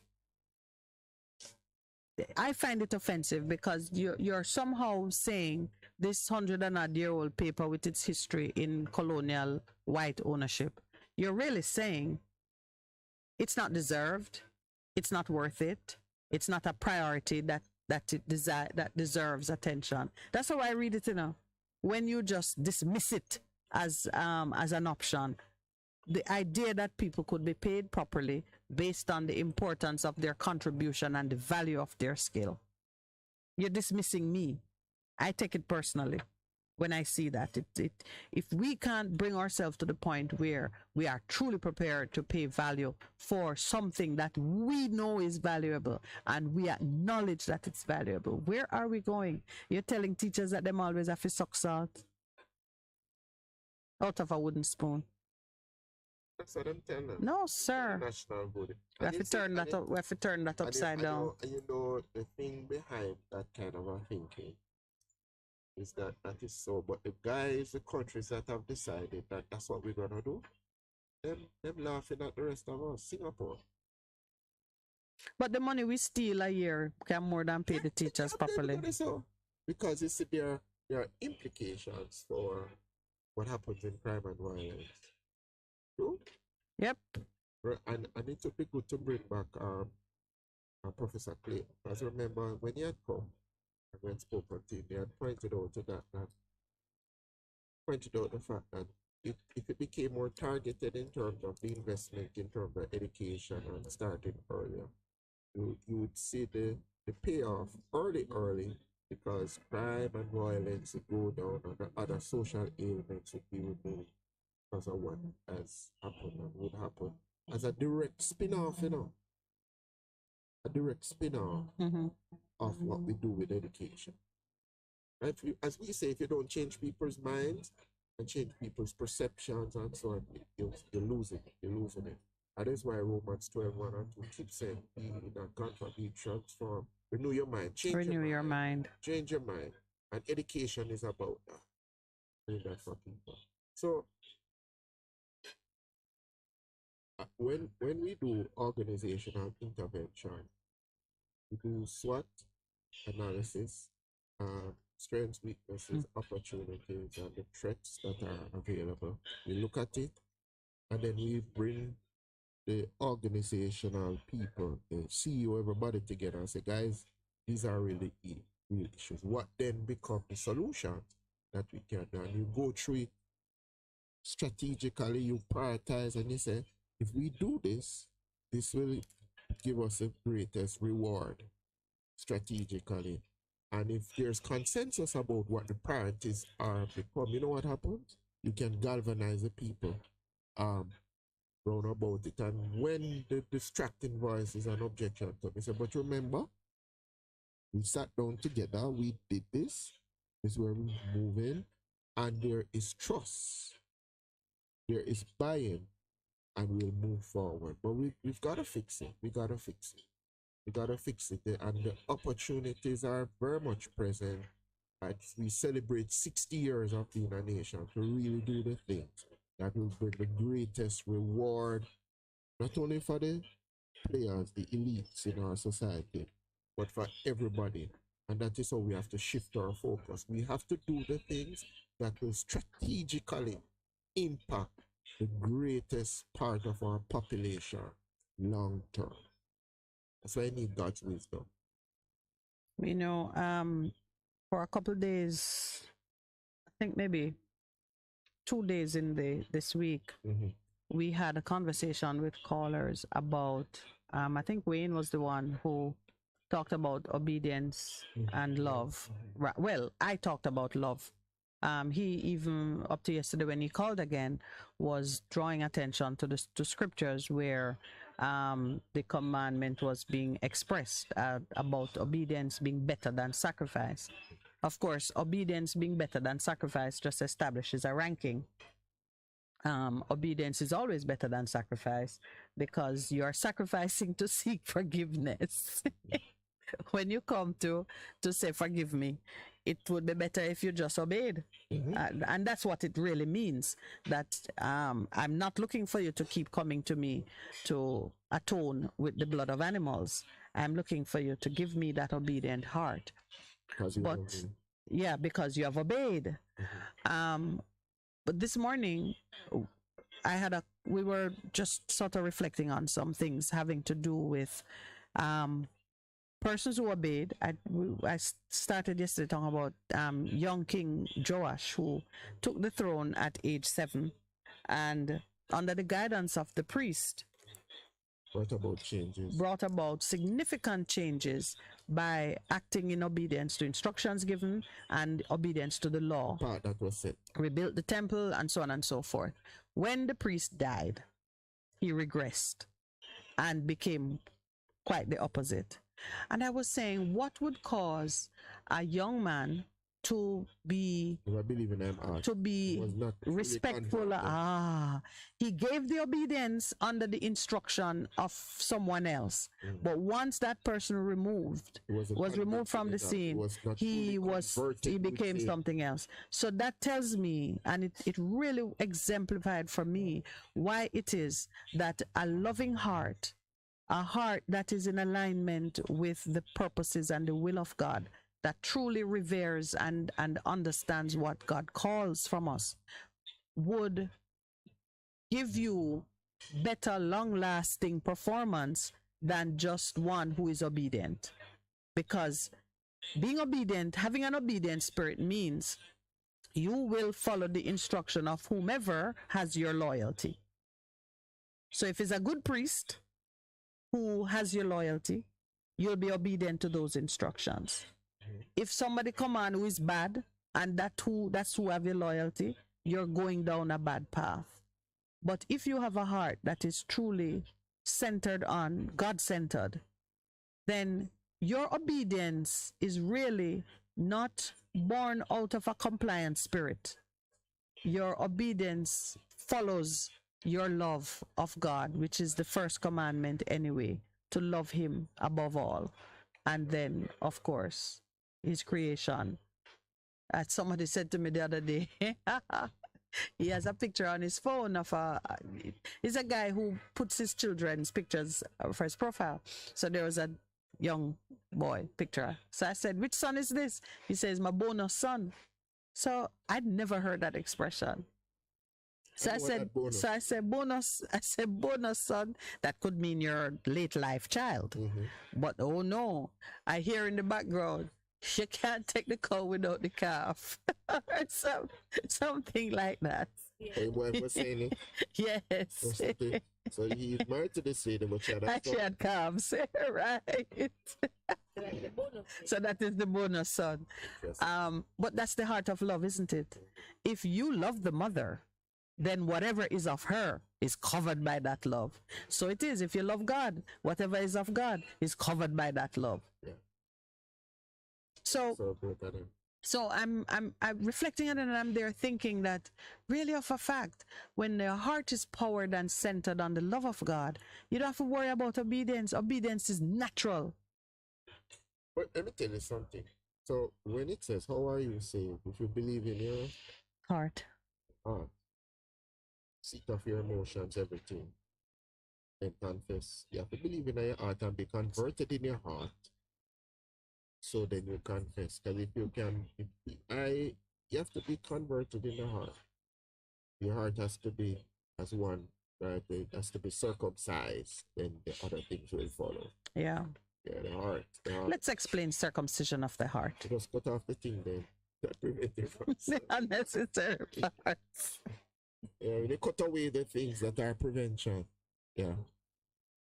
That are preventing from truly. So yes. Yeah. So the circumcised heart is open to love. Yes. Remove all of the cuttings, all of the things. And you cut away the circumcision speaks about cutting away the poor skin and all of them. All right, let's clean up the conversation before Winsome comes. she needs no circumcision. Though you had some enterprising, wicked people in Africa who were circumcising women, which is mutilating. Yeah, we are so excited to see you. Yes, my friend was coming. That's Percy's treat for the day. Your Percy's treat. We are well. My sister, we come for the break. Time for the break, and as we come back with the beautiful. Yes. Erudite. I know.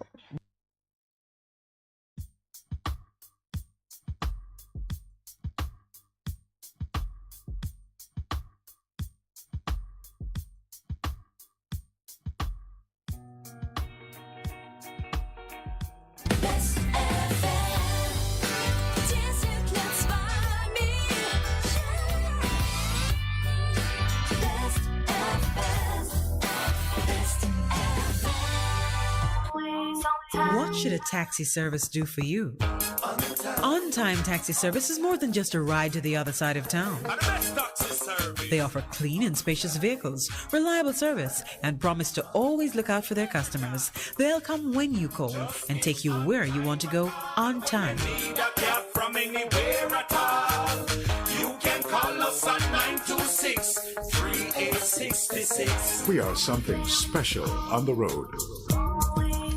For a better choice in all your electrical supplies, A, authorized 3M dealer and better brand names. B, better service including free island-wide delivery. C, all major credit and debit cards accepted. It's ABC Electrical Sales. Shop number 8, Hagley Park Plaza, Kingston 10. Open Monday to Friday, 8 a.m. to 5 p.m., Saturday, 8 a.m. to 4 p.m. We make your electrical jobs as easy as ABC. Call 754-3825-8 or fax 754-3659.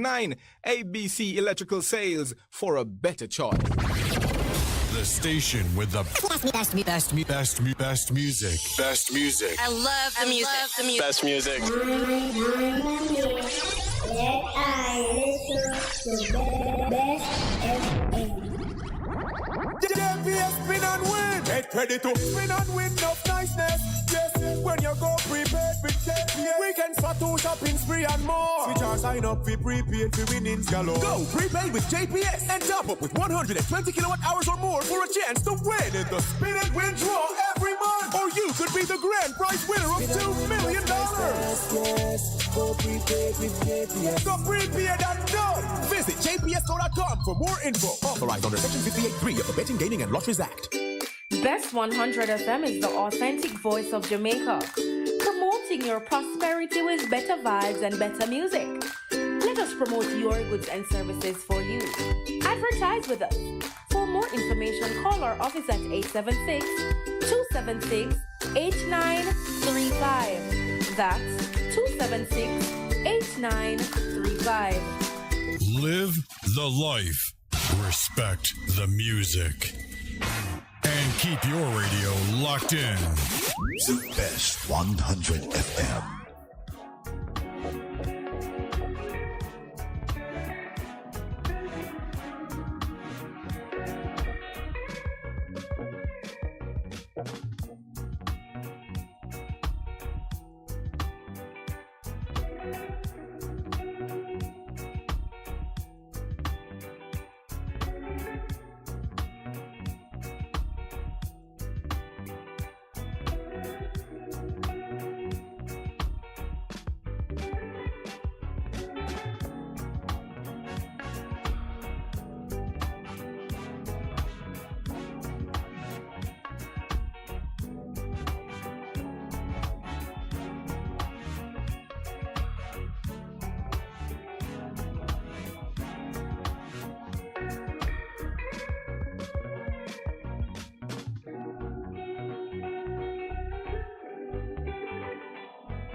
Have with us this morning, as we've previously said to you, the very beautiful, intelligent debonair, watching hat and bag and lipstick and everything.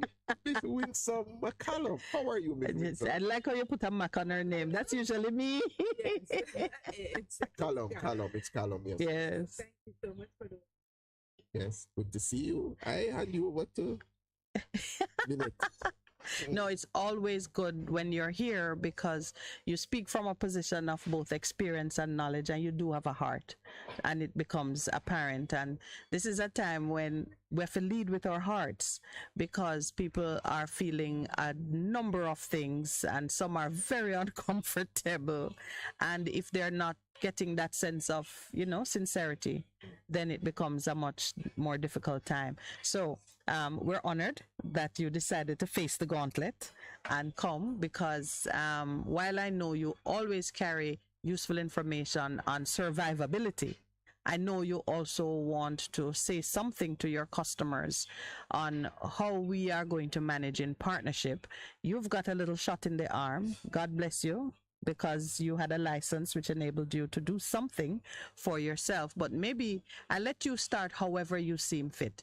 You see fit.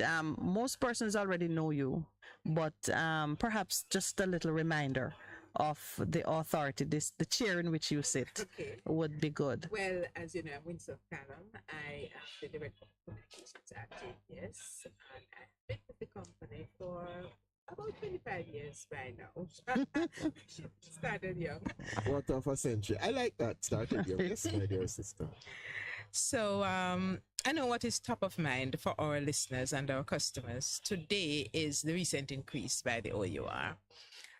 It's an announcement that has not been embraced, understandably, because even though it is 0.7% increase, nobody likes an increase. It doesn't matter. But what does 0.7 look like on the average bill? If you use about 200 kilowatt hours of electricity, that you pay normally about $14,000. So that 0.7% increase means just under $100, maybe about $98 on your bill.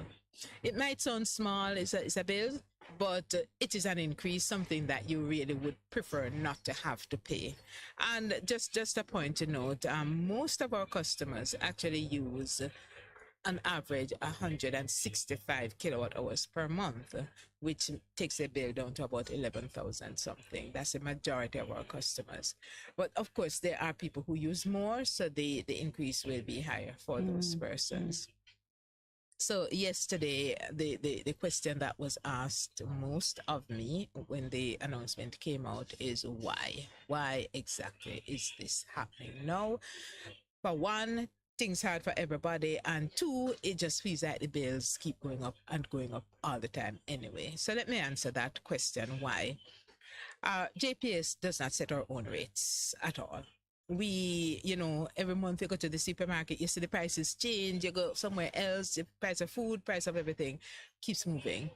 JPS can't make those adjustments to our, even if the price of material go up, JPS cannot make the adjustments. So you will be buying transformers, wires, poles, and so on for the whole year, but you can't pass on that increase arbitrarily to customers. So that's why every year we have to capture that expenditure plus the planned investment and put that in an application to the OUR to say we had planned to spend X, Y, and Z. It turned out that because of A, B, and C, we've spent this, or we need X amount of money to continue investing for this particular project.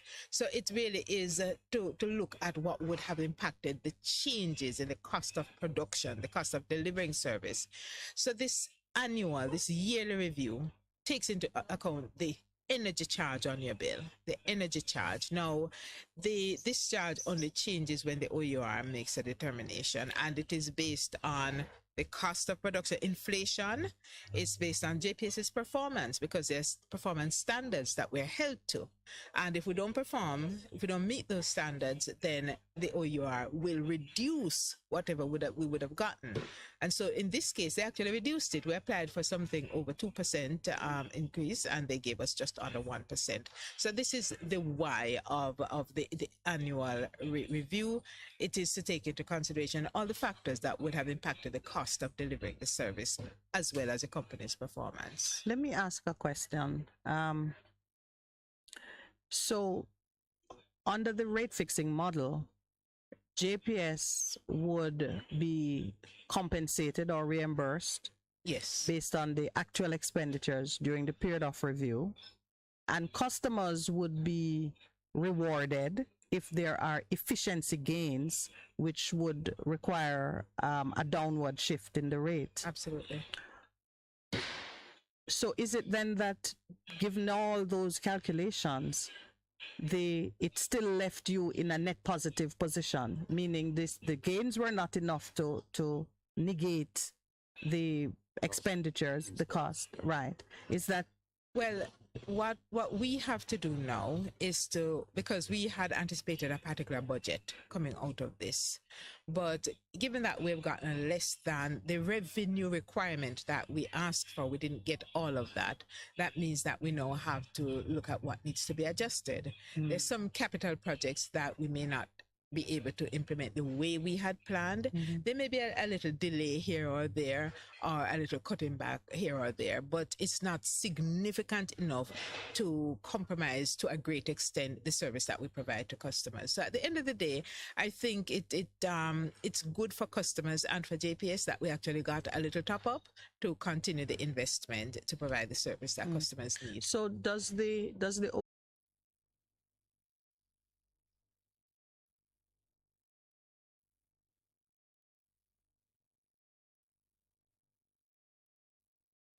and the measure that is used for that is heat rate. It really is about efficiency. So they set a particular heat rate target, and we have to meet that target. If we meet and surpass it, then the company benefits. But if we do not, then it is a penalty to us. We actually can't benefit from that, so we're penalized. So is there anything in it that would represent good news for us? Is there any, yes, additional investments?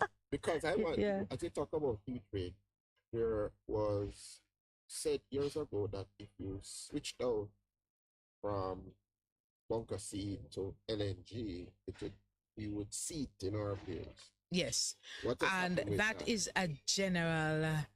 That's what people were promised, not by JPS, but it was promised that the conversion to LNG would reduce rates.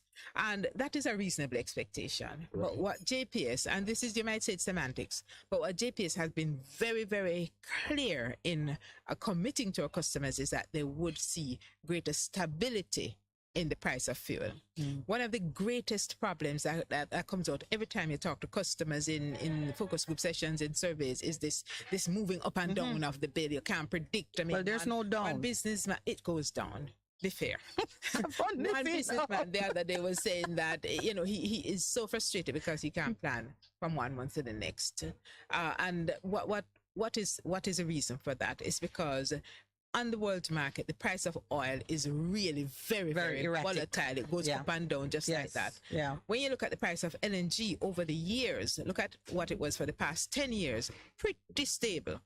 So Jamaica invested in getting LNG here because we wanted not just diversity, so that we're not held to ransom by any one fuel source, but some level of stability. Yes. Now, what is happening since COVID and worsened since the war in Ukraine is that the price of gas LNG has gone through the roof. LNG as well, LNG, I gather. That's it. LNG, it is frightening. I mean, this is what keeps us up at night, really, because of the steep nature of the increase.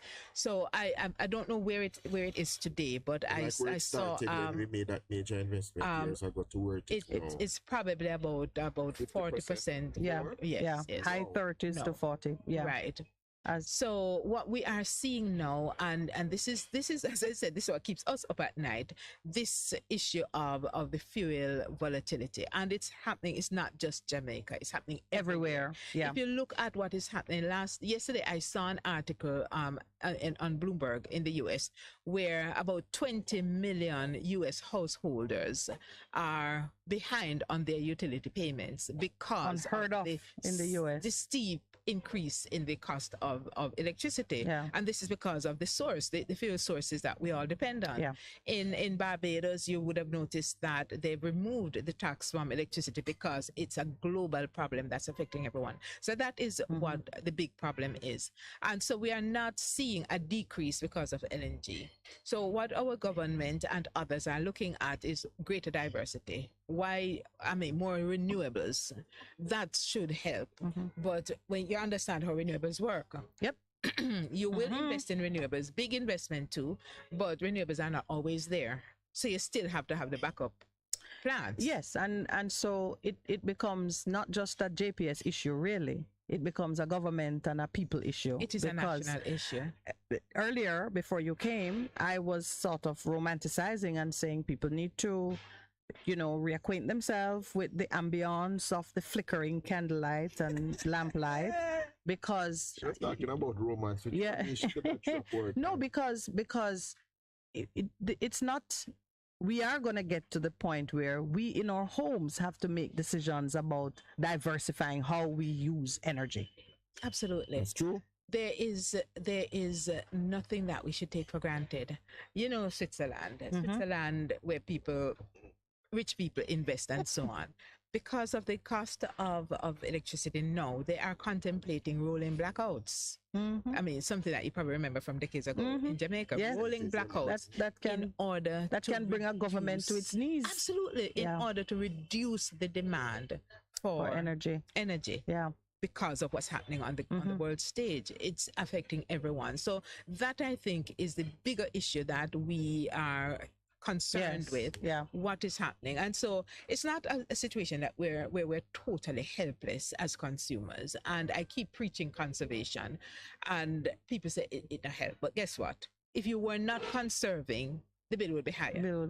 So I encourage us to continue to look at how best we use energy as efficiently as possible. Simply cut out the waste, get creative, as you say. When you can use a candle for a candlelight dinner, use it. It helps, and it might improve something else at the same time. Precisely. Well, we don't need more children right now, some of us. But relationships. The bonding. Absolutely.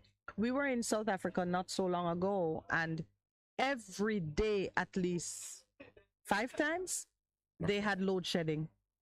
You'd be walking through a corridor and it goes dark. And it's expected. And they had scheduled load shedding for like 2 hours in the night every day. Yes. They had a schedule. And yes, South Africa. And I don't know, it's not happening because they're poor. It's because they're trying to manage the demand. Precisely. Energy. Yes. And it does happen in other countries too. I know of Domrep, where you do have regular. It's a routine. It's a part of the routine. Load shedding because of the lack of for them it's before this crisis, and it's really because of the lack of investment in the infrastructure. They have high levels of electricity theft. It's so most people have and they have what, 10 million people, so it must be worse than us. Generators, yes. So this is not, unless you're prepared to go there, but I would love for us to have a conversation at some point on how JPS is positioning itself to be a partner with the population in managing some of those issues, because it goes beyond revenue collection and so on. There's such a strong social element to it in terms of engaging the minds of consumers now, not seeing JPS as a rapacious bill collector, but more as a partner in how we manage the energy. It is a crisis. It is a crisis. And it's not a local crisis, as we have to see it in the world context. Problem. So if you could put me on your schedule for one such discussion. Absolutely. I would love for us to go deeper. Yes. And not a discussion that is a gotcha kind of discussion, but one in which we can, on an occasion when we'll take phone calls, one in which persons can really come to grasp with the enormity of the crisis, because I see problems ahead. Yes. And right now, the biggest impact on your bill is the fuel. And that will depend to a large extent. More than 80% of the electricity we use in Jamaica is produced from imported fuel. So that more than again. 80%. Is JPS free to choose where it buys fuel? No. Are you a bulk We have purchaser? right now. We buy oil. That's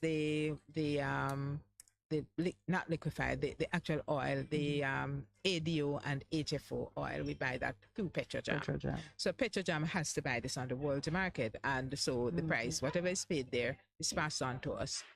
NFE, the New Fortress Energy, is the only supplier of LNG, natural gas, now in Jamaica. And that came out of long negotiations. I remember Jamaica is a small market, and so there are not many people lining up to supply serve this And market. once an investor commits to supply LNG, it can't be just about 600 kilowatt hours, megawatt hours. It has to be a long-term purchase. This investor was identified through partnership with the OUR, the government, etc. So right now, these are the two main suppliers that we depend on. And stop me if I am going too far, but when the country takes on a partner of the Marubeni size, for example, there is the hope that in a global environment, we would benefit somehow from their purchasing power, their status, you know? And so it is a bit of a betrayal when you can't have that benefit, because you come back now to like a new fortress situation where you are confined to taking into account the smallness of your market. We will always be a small market. There's no gainsaying that. Yeah. How does the Marubeni Star Power bear on this situation? Two investors. We have the Marubeni and we have EWP. That's East West Power of Korea. So we have the Korean investors and we have Marubeni, and they are pretty much the source of the ongoing investment in the utility, up to $100 million each year. So we are benefiting from their star power or their global positioning in terms of attracting investment. So that does help. Because of the diverse markets in which they operate, it's sometimes difficult for us to benefit from other things like materials and so on. So we do actually benefit from the negotiations on behalf of multiple markets. It's not always what we want, but we do benefit to an extent. All right, I wouldn't ask you to open up the books, but I wish we could benefit more. Yeah, it's something. And are there regulatory restrictions on that, on how much they can impact what you do here? I don't believe so, but I'd probably leave this to our legal counsel to get into that, because that's not an area I have a lot of information. But you see what I mean? I do. Because sometimes in small markets where there are, sacred cows of one variety or another, you might find that there are regulatory restrictions against what would become too dramatic an interference in the natural play of market factors. Because if you had a really big investor who, out of love or compassion or just curiosity, decided that, you know what, we're switching to nuclear power, for example, that would close down. That's not a decision that JPS or JPS's investors can make. That is a decision that the government makes. Yes, so that's what I mean when I say regulation can prevent to the extent an investor from going as far as they might want to go. Right. So to answer that, it's a government that decides where we go in terms of the kind of generation that is constructed in Jamaica. And the government has established what we call the GPE. That's a government procurement entity. That's this generation procurement entity, not government. Generation procurement entity that is responsible for making decisions about what sort of technology we invest in, whether it is LPG. Are you serious? Not just JPS, what happens in Jamaica. Remember, there is what is called an IRP. That's the integrated resource plan, I think that's it. But there is a national plan for the energy sector, and this national plan comes out of the Ministry of Energy. And so you have different policy players here. So the Ministry of Energy sets the integrated resource plan. That's it. The integrated resource plan that says over the next 10 years, this is the kind of generation that we want, and so on. And then the GPE is responsible for overseeing the procurement. The OUR will issue the RFPs, the request for proposals, and JPS is just one of the players. So if JPS's Marubeni and EWP decide that we want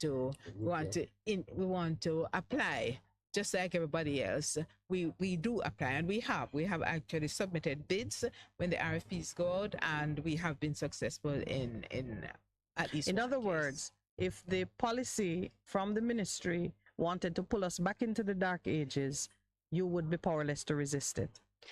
I'm not sure I understand the way you phrase that. Let me, yes, like if the government decided to go into using coal for generation, that some people said that's a retrograde step. Yes. But I don't expect that the government will make that. I'm just understanding from what you're saying that you can't sit in your boardroom and say, you know what, this is the next best thing for our business. That's where we're going. No. You have to be in line with the policy. Completely regulated sector. Yeah. Okay. And good to know. JPS regulation. Yes, it's totally regulated, and JPS is not a monopoly in generation that space. Of it. Yeah. Right. So we line up like everybody else, and we have to come with the best proposal for the OUR and the government to say, yeah, you can go ahead.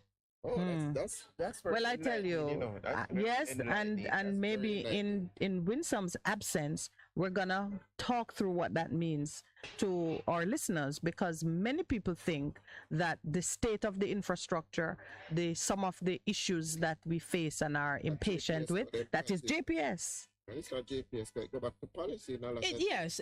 When it comes to generation, absolutely, that's and let's face it, isn't that where the big costs are? That's a competitive space. Where you see why JPS is the monopoly is because JPS has the distribution. The distribution. Yeah, right. so you're who we and see. So exactly. And because of that, JPS is the entity that suffers from the 18% electricity theft. Not the people who generate precisely. And sell to us. Yes, you have to pay for all that you get. That is one of the disadvantages. How are you protected against theft in the rate review? I don't believe that we are protected. Meaning, do you get it back? What I can say is that the cost of theft is shared between JPS and paying customers.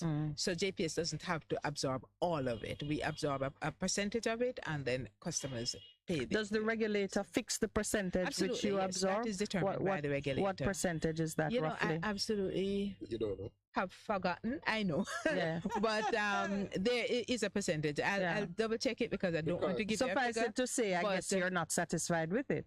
Well, would you want it to be less? Customers have the greater percentage, right? And JPS, I think it's about 1/3, 2/3. Okay, but that's speaking. Yeah, so that is also based on what you have said. That is now factored in the rate review. It must be. Talk about one of the things they look for is the energy that is lost. Right. Yes. Oh, so then, yes. No. Yes. So then we should be in bigger partnership with you on preventing that theft. Absolutely, because we're paying for it on our bills as consumers. Yes. We pay for it. Yeah. So we appeal to persons, paying customers to help us. Yeah. And remember, this is a crime. It's not just a little thieving life. Yeah, it's a big crime that we consider to be a starter and it's dangerous crime. Too. And dangerous. It's a starter crime. Wherever you find big crimes, look and see. Oh yes, man. Look for the little ones. Electricity going on there. And so we must applaud you in terms of, I remember, what's the name of my girlfriend again? That's for you to remember. Oh, Marilyn, with the community renewal projects. Yes. It's a great initiative because it is working on your behalf, but also for the customers. Because you are saying if we cut down on electricity theft, it could reduce your bills. It reduces your bills. So it is you reduce theft. You also reduce the bills. So there are that's one of the things we can participate in reducing. Yes. Maybe they should set it out on the bill, like how they put tax and fuel charge. So we could actually see something go down that we can affect. Okay, so now that is a part of my bill. So the man wants electricity. It's a conversation that you can have with JPS and the OUR. And the OUR. Yes. Oh, wow. Yeah. Boy, this has been very enlightening. Always, I tell you, I don't know how she does it. Come back next it's like pulling rabbits out of the hat. Come back next week. Well, I can be back next week. Yes, please. We look forward to that. Because when you come, you should bring fresh insight. And you remove the curtain so we can see what is behind the curtain. That's the 25 years. Yeah. All right, we have more star power waiting in the wing. Winsome, it's been a wonderful pleasure. Thank you so much. All righty. I'll be back next week, promise. Yes, yes. Okay, And I'm thank you very much. I will have 2 customer questions for you. Sure, yeah, that's we'll no take problem. them during the week so Yes. we can. Yeah. Okay. All right. All great. righty. Thanks. Thank you Thank you much. Okay.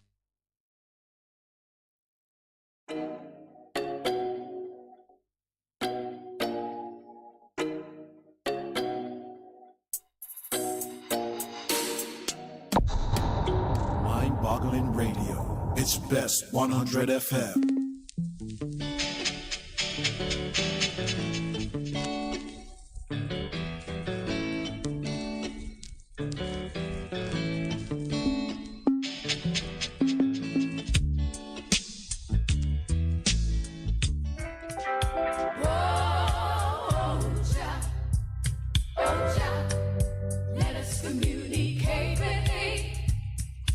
You good? You can get better. Spread the word. Straight Up gets better on Bess FM. Straight Up Jerry Small, Mondays, Tuesdays, Wednesdays and Thursdays on Bess100 FM. 10 a.m. till 2 p.m. I'm your host, Robin Jerry Small. The numbers are 279-8473, 279-8473, and 619-1508. 619-1508. Also streaming live on the internet. Bess FM, Straight Up, Robin Jerry Small.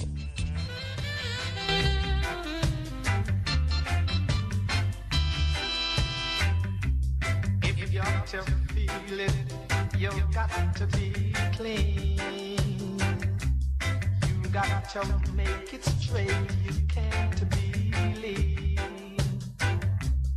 Share the joys togetherness can bring. To the true soul, you just have to cling, and then you will feel it, feel it, feel. You feel the soul inside of you.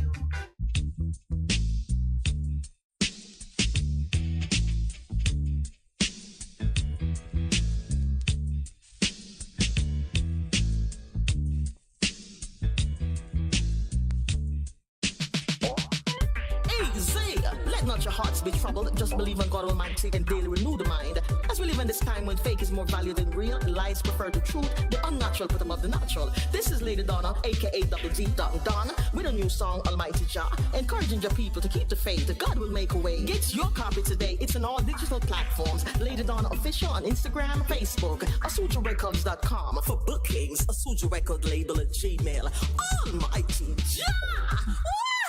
The station that makes you feel good. I love the station. I think it's great. It's my station. Moving. It's my station. Moving. Keep it right here. Keep it right here. Bess FM. Keep listening. Warning, when there is a hurricane warning, button down, tie down, everything. Lift appliances and furniture off the ground and secure your valuable items. If you wanna boat, secure it on land and turn on your yard. If you a fisherman, make sure you turn off every breaker, and before you sleep, turn off your generator. Flooding, that is a real danger. If you live a gully bank, river bank or low line area, if you see flood waters are rising, get out, get out. Heed the warning. If your land starts slipping and sliding, get out, get out. Heed the warning. Hurricanes gonna happen, so be prepared. A message from the Office of Disaster Preparedness and Emergency Management. Bess100 FM is the authentic voice of Jamaica, promoting your prosperity with better vibes and better music. Let us promote your goods and services for you. Advertise with us. For more information, call our office at 876-276-8935. That's 276-8935.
Good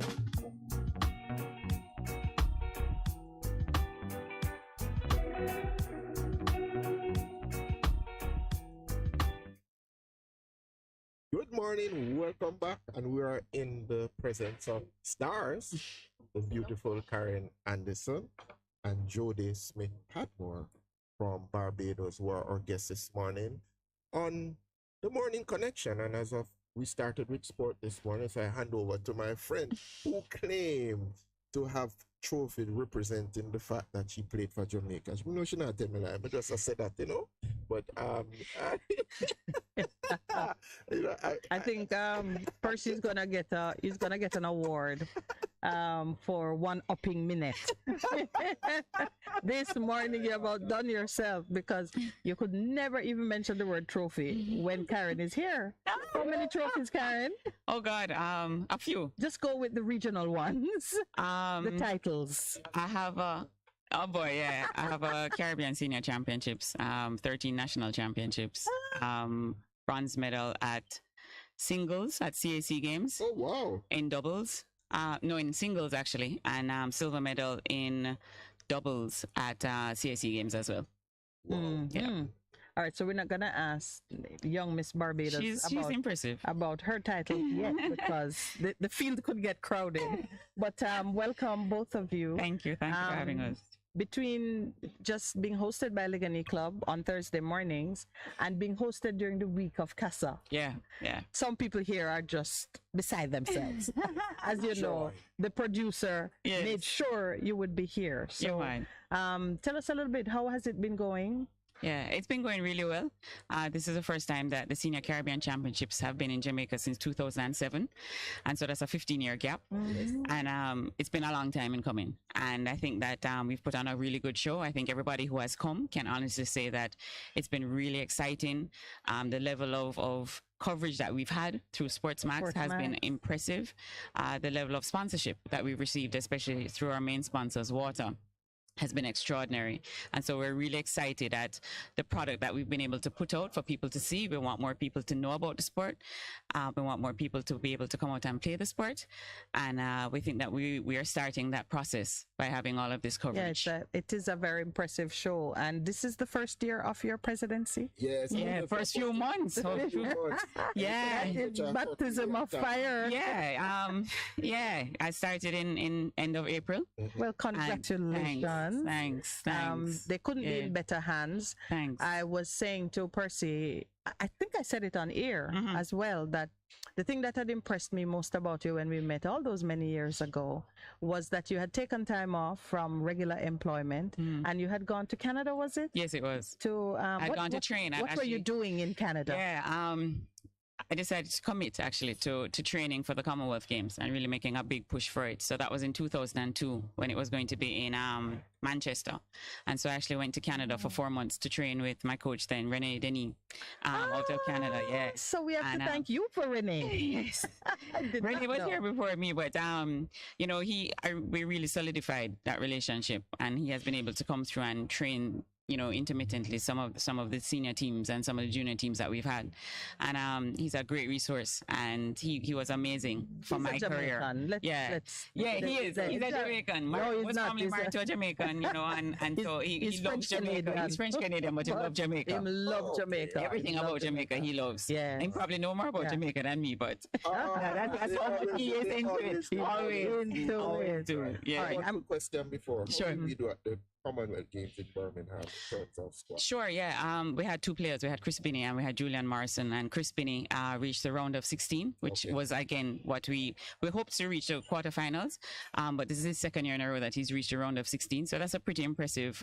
He was the furthest ranking and furthest highest reaching Caribbean player in terms of main draw. Yes. And you know, he's an amazing ambassador for the Caribbean squash community, and so he's really done great for us in bringing the limelight of squash to the Caribbean and also to Jamaica. And then we had Julian Morrison, who reached the quarterfinals, I believe it was, of the men's plate, which is the first round losers. They go into a second competition. And so he reached the quarterfinals of that. But this is his first major international tour. And so this was an impressive showing for him as going out, first time out. And I love it that the two of them are representative of Jamaica. Yes, they one are. One is a black Jamaican, one is a white Jamaican. It's funny. When every time people hear Chris talk, you know, they're expecting to hear a foreign accent until they hear him talk, and he's a true born and bred Jamaican. You know, he has a big tattoo on his forearm that says "Born and Grow Jamaica" with a big Jamaican flag. So that is special. Yeah, man. I want you to introduce our Barbadian friend, especially because when you talk about regional unity and sports being such a big draw, I can't think of a better way to bring her into the conversation. Absolutely. Percy, you're blocking my view. Jody? Yeah. So this whole tournament, it was remarkable. I was here a few years ago for the junior CASA. I've now aged out, so I'm now in the seniors. I'm here again. And last time it was great. This time again, it is remarkable. Staying at Ligony Hotel, and I did stay here the last time, just out the other side, and it's just a great experience to come out of juniors and now seeing the senior squash. Have your other junior friends aged up into the seniors with you, or you're feeling lonesome? Yeah, we all aged out. Most of us at the same time because we were around the same age. When we were on it was myself. I have a twin sister, Jada Smith Padmore. She is going to school in the US, and Megan Bess, they're all going to school in the US, so they weren't able to make it this year. So then we had to come up with a alternative team. But we're here. So how's the alternative team doing? I saw you giving the Jamaicans a hard time last night. Yeah, bring it up, please. That's a tough loss last night, yesterday. That's a tough one. So due to the unfortunate circumstances with our Barbados team our regular Barbados team not being able to make. So you mean you beat us with your second string? Yeah, we had our meetings and we said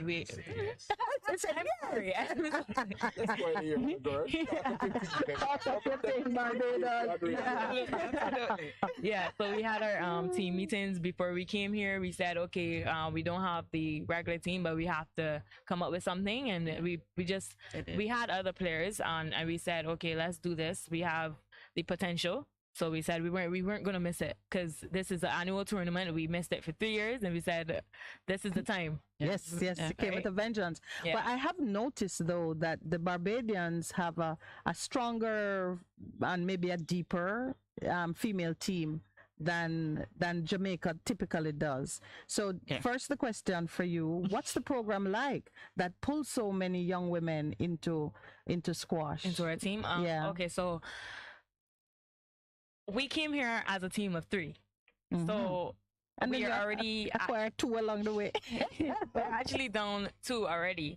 But I'm actually the captain of the team, and I would speak to the other two teammates, and I would tell them, okay, we're already down 2, but we have the potential, we have it there. If you win 3 every time, you're ahead. Yeah, we just have to fight for it. We have to really want it, and once we do that, we could always come out successful. It doesn't matter. Back home, what kind of programs exist that draw young women into squash? Well, because of the pandemic, it was a hard adjustment, a very tough adjustment back home.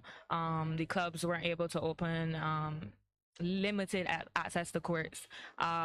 So a lot of the players, they weren't training as much. But this year, when we were able to gradually open back up, the association, we had a coach here from, I can't remember where he was from, the US. But yeah, probably US, right? Yeah. He came in to train us for a couple months, just a few of the players for Commonwealth. So we utilized that as well. Although we weren't on the Commonwealth team, he also gave the junior squad, the senior squad. He gave us a little bit of tips and training alongside. We were able to utilize that along the way, and we also did our own training on the side when the courts opened back up. The 3 of us, we would book our own courts and just play. We also do our own, like, individually. We would go down to the club. We have club night on Fridays.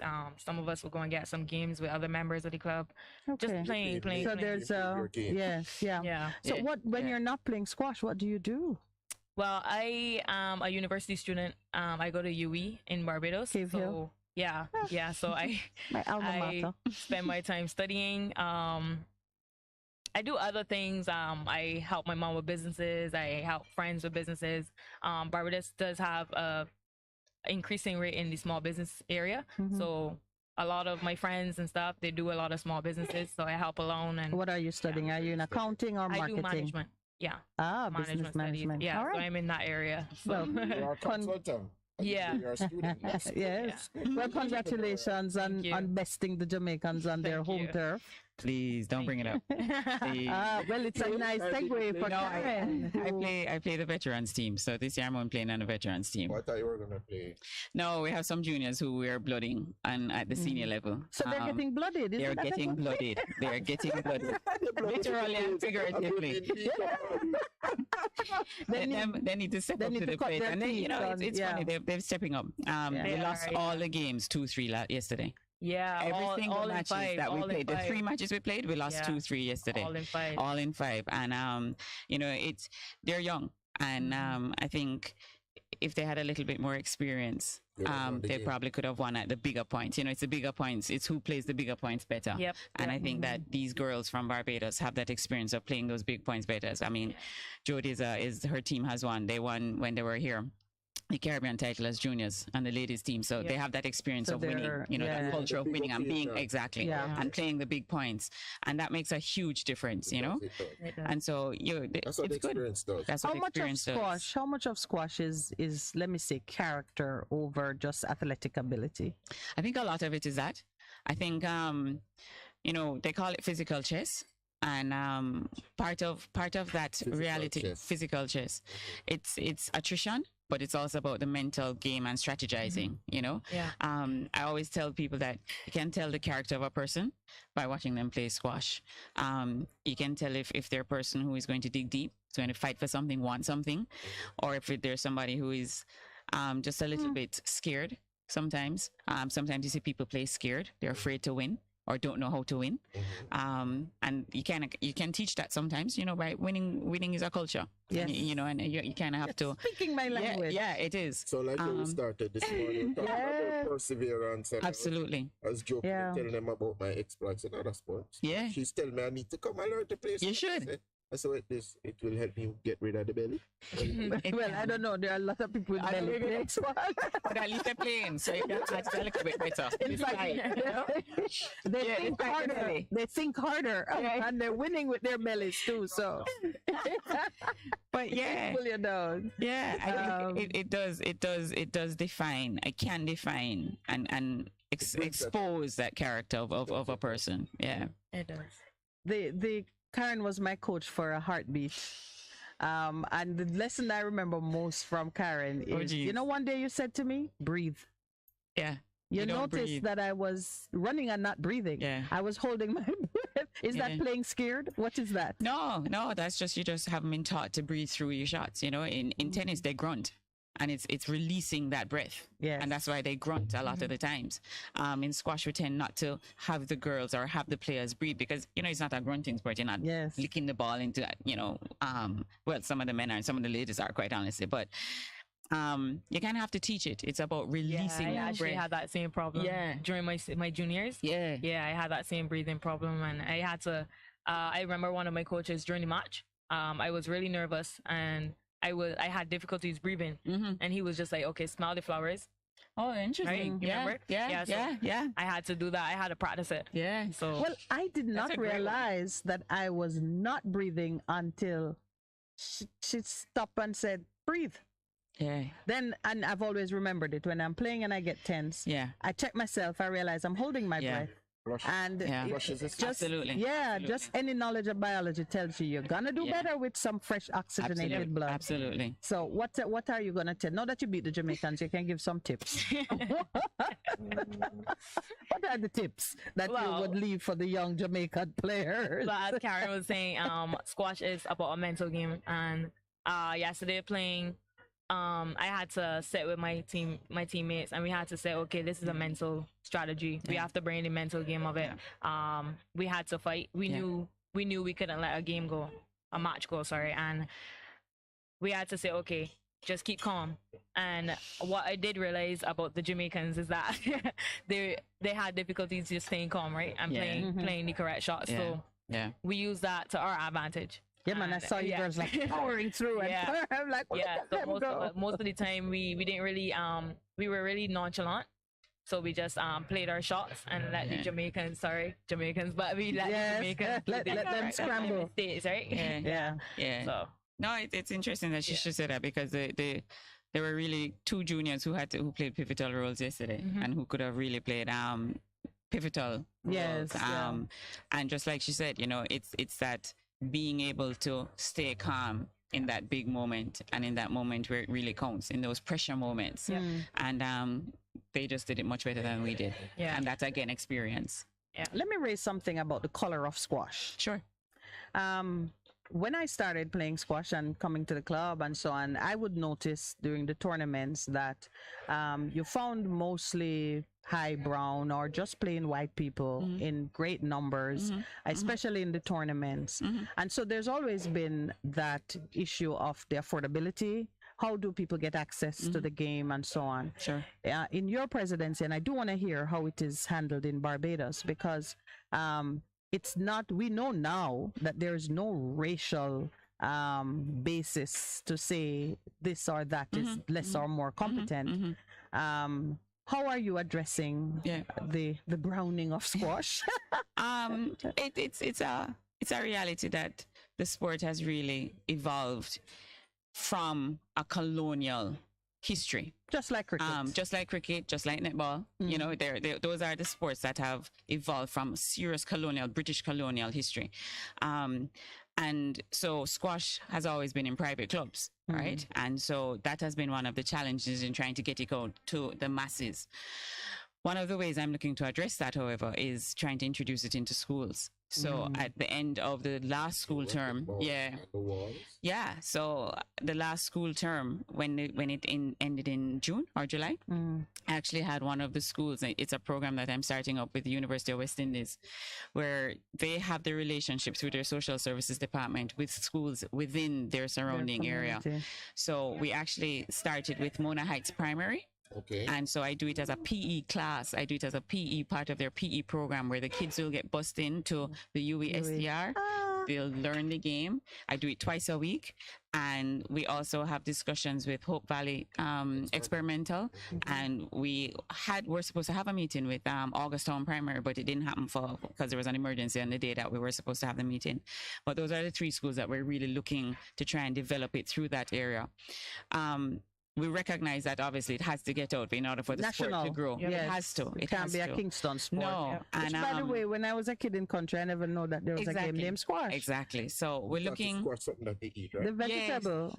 Yes. So we're looking to get it to the waste. They eat squash? Yeah. They eat squash. Yeah, we get that a lot. And one of the things I want coming out of this tournament, especially with the streaming, is that persons, when you say to them, I'm going to go play squash, or I'm going to, me and my friends going to go squash or something, that they don't say, what at? What is that? You want that? They say, oh yeah, I saw it on TV, and yeah, I can get to play it, and where can I play it? Instead of not knowing what it's about. And even one of my new committee members, he's from Montego Bay, and so they actually have some squash courts out there in St. James, and they have in Mandeville. So we're really looking to grow back the Mandeville, because we've had past national and Caribbean champions from Mandeville. Alyssa Mullings. She was strong. She won it every age group up to under 17s.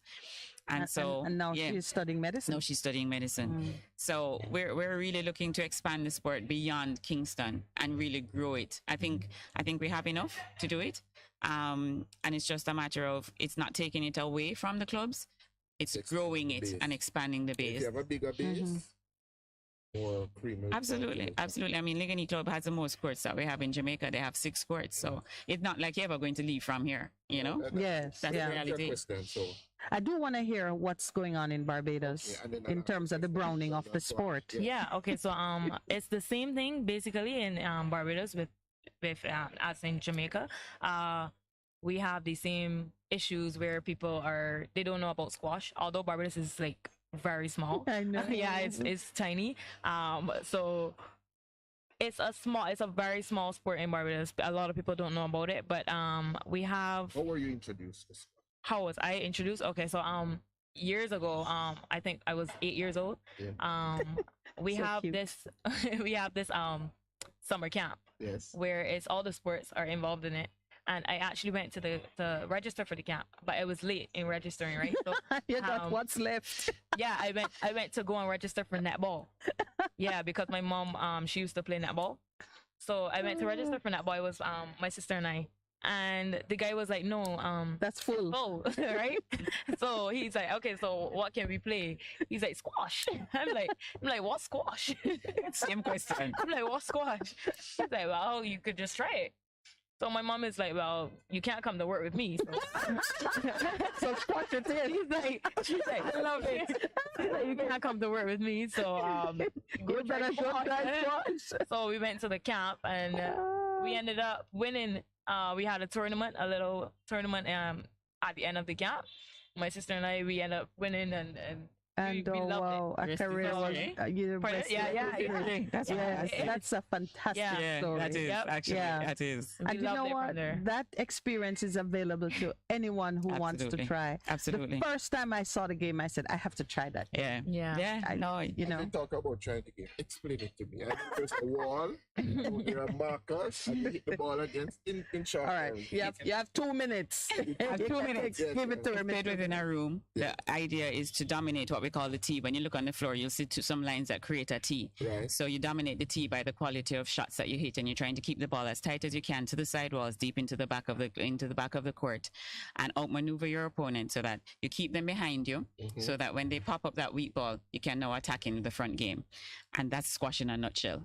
It bounces one bounce just like tennis. Unlike tennis, if the balls touch the walls, then it's out or it's down. We have a tin. Like in tennis, they have a net. We have a tin, which is 19 inches to the floor. And if you hit that tin, then you lose that point, or your opponent gets that point. And we play to 11. Pointer rally, so anybody who wins the rally gets the point. And in singles, if you reach 10-all, it's deuce, and you play to 2. You have to win by 2 points. And in doubles, if it's 10-all, it's sudden death. You have to win that 1 point. Okay. That's in a nutshell. That's in a nutshell. Yeah, Ready to play? A great explanation. Ready to play? Yeah, man, you have to. Yes. Definitely. Let's see. Well, what do you want to say to the Jamaicans who are listening and want to try out squash? I want to really first thank my sponsors, Water, who is our main sponsor, TEF, Tourism Enhancement Fund. They've been amazing partners with us. Sports Development Foundation, the Jamaica Olympic Association. We have Levy Cheeks, which is a law firm, Ernst & Young, and we have Fleetwood, Best Dressed Chicken. Wow. I would be remiss in not thanking Ligony Club. They've done amazingly well in getting the courts ready. Anybody who knows what these courts looked like 3 months ago is blown away at the quality of court that these players are playing on, which is amazing. They've done it tremendously well. And I'd just like to really, First Global, who did the uniform, the Jamaica team uniforms. And I think the team did really sharp.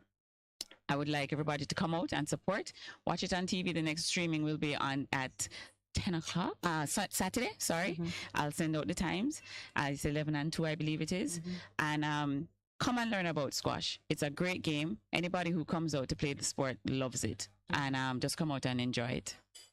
Thank you. Oh, and it's a sport for all ages. All ages, all skill levels, all types. I mean, it doesn't matter, quite honestly. If rain is falling, you can play. It's known as the fittest sport in the world. Yeah. And because of the more calories, the most calories you can burn in the time frame. I think Jody can talk some more about it in terms of why they should play. Yeah. Your turn, Jody. Yeah, well, if you look at our own Kamal Cumberbatch, he was playing since he was born. Yeah, so as you were saying, it's for all ages, and his brothers who are much older than him, they're still playing. We have guys in Barbados that are 60s and 70s. We have the vets here, they're still playing. Yes. So and as you said, it's the fittest sport in the world. You stay fit. Yeah. And you make great friendships. It's like a network through the Caribbean and international.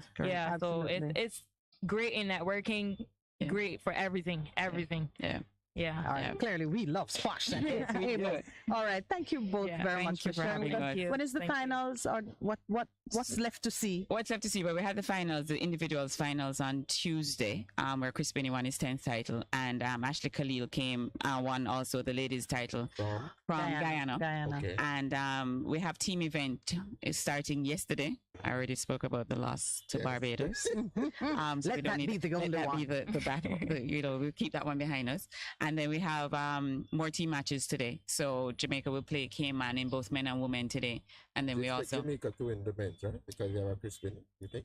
Well, it's a combination of guys. It's 5 guys that make up the team, and so everybody has to play their role. It's a team, and it's not just one person. It's like Michael Jordan couldn't win a title by himself. He needed 4 others with him. And Chris can only play one match. Chris can only play one match. And they need to win 3. Exactly. All right. Yep. So so it's a team effort. I mean, even though it's an individual sport in its essence, when the team effort comes in and the team component comes in, it's a team effort. Okay. It's 5 of you have to do your role. Okay. It's not just, I remember, sorry if I can just say this, I remember a few years ago when we were playing team, and Marlene West and I were the strongest on the team, and we were expected to win, but the others were like, yeah, man, you two going to win. All right. And we said, really? But we need one of you all to come up. We can't, we're just 2. Yeah. So you have to do your, and your country, so you have to do your part. Yeah. And just like, we take on our role and we have to do our part, you have to do your part. So it takes, absolutely. That's a good note. Absolutely. Yeah, man. Thank you very much. All right, thank you Thank you for having us.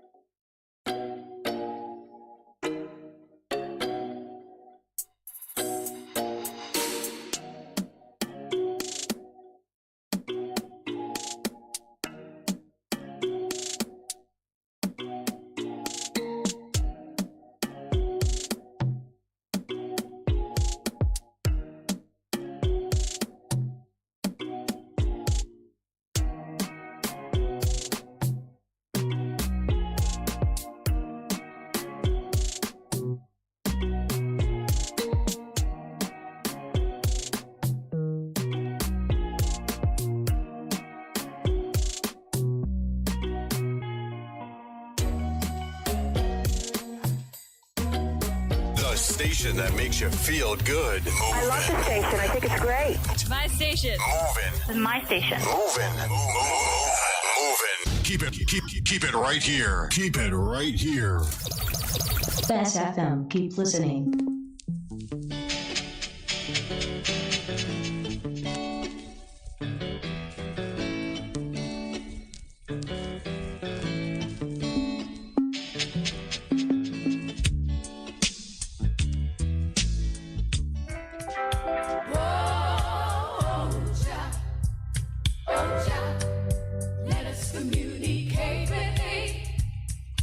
You good? You can get better. Spread the word. Straight Up gets better on Bess FM. Straight Up Jerry Small, Mondays, Tuesdays, Wednesdays and Thursdays on Bess100 FM. 10 a.m. till 2 p.m. I'm your host, Robin Jerry Small. The numbers are 279-8473, 279-8473, and 619-1508. 619-1508. Also streaming live on the internet. Bess FM, Straight Up, Robin Jerry Small.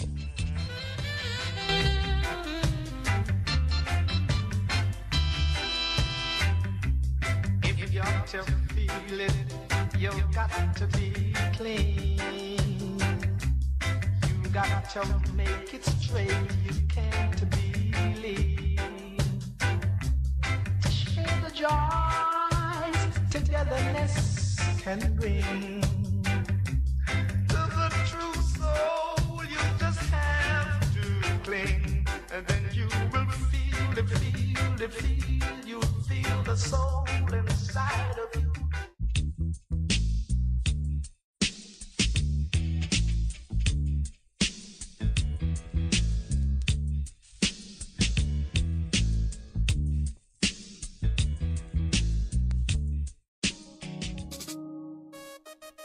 There will be days when you're too tired to move, to drive, but you think you have to. because your vehicle won't wash itself, right? But no, you don't have to visit a car wash. 123 Mobile Car Wash will come straight to you. Yes, you heard right. 123 Mobile Car Wash is offering services in Kingston and St. Andrew and St. Catherine. We shampoo and detail cars, trucks, offices, and more. No job too small. Call us at 876-631-3400. 123 Mobile Car Wash. We come to you. Bess FM, strictly the best. How me say a real reggae music? Music for the black nation. Roots rock reggae music. How me say consciousness is the key.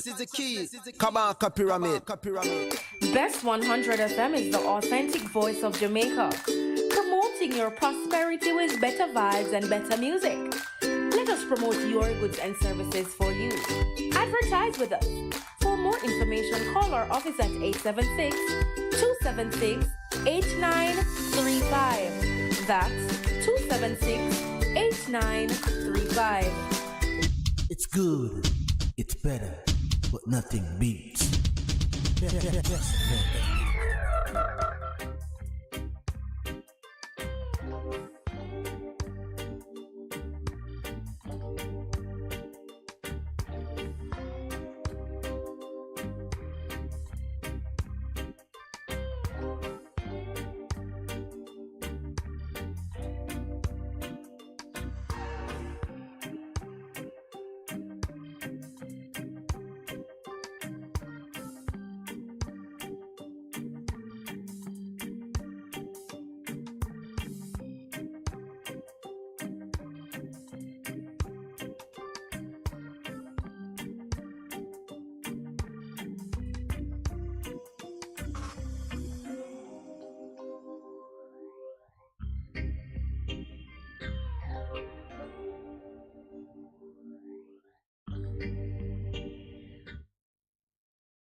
Welcome back.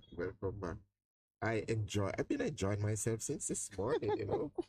We've been having lots of laughter, but where we started, I think, is where we end in terms of the impact of sport on you as a person, impact of sport in communities, and impact of sport on a nation and its personhood. I think for us, sport has become an important part of our national identity.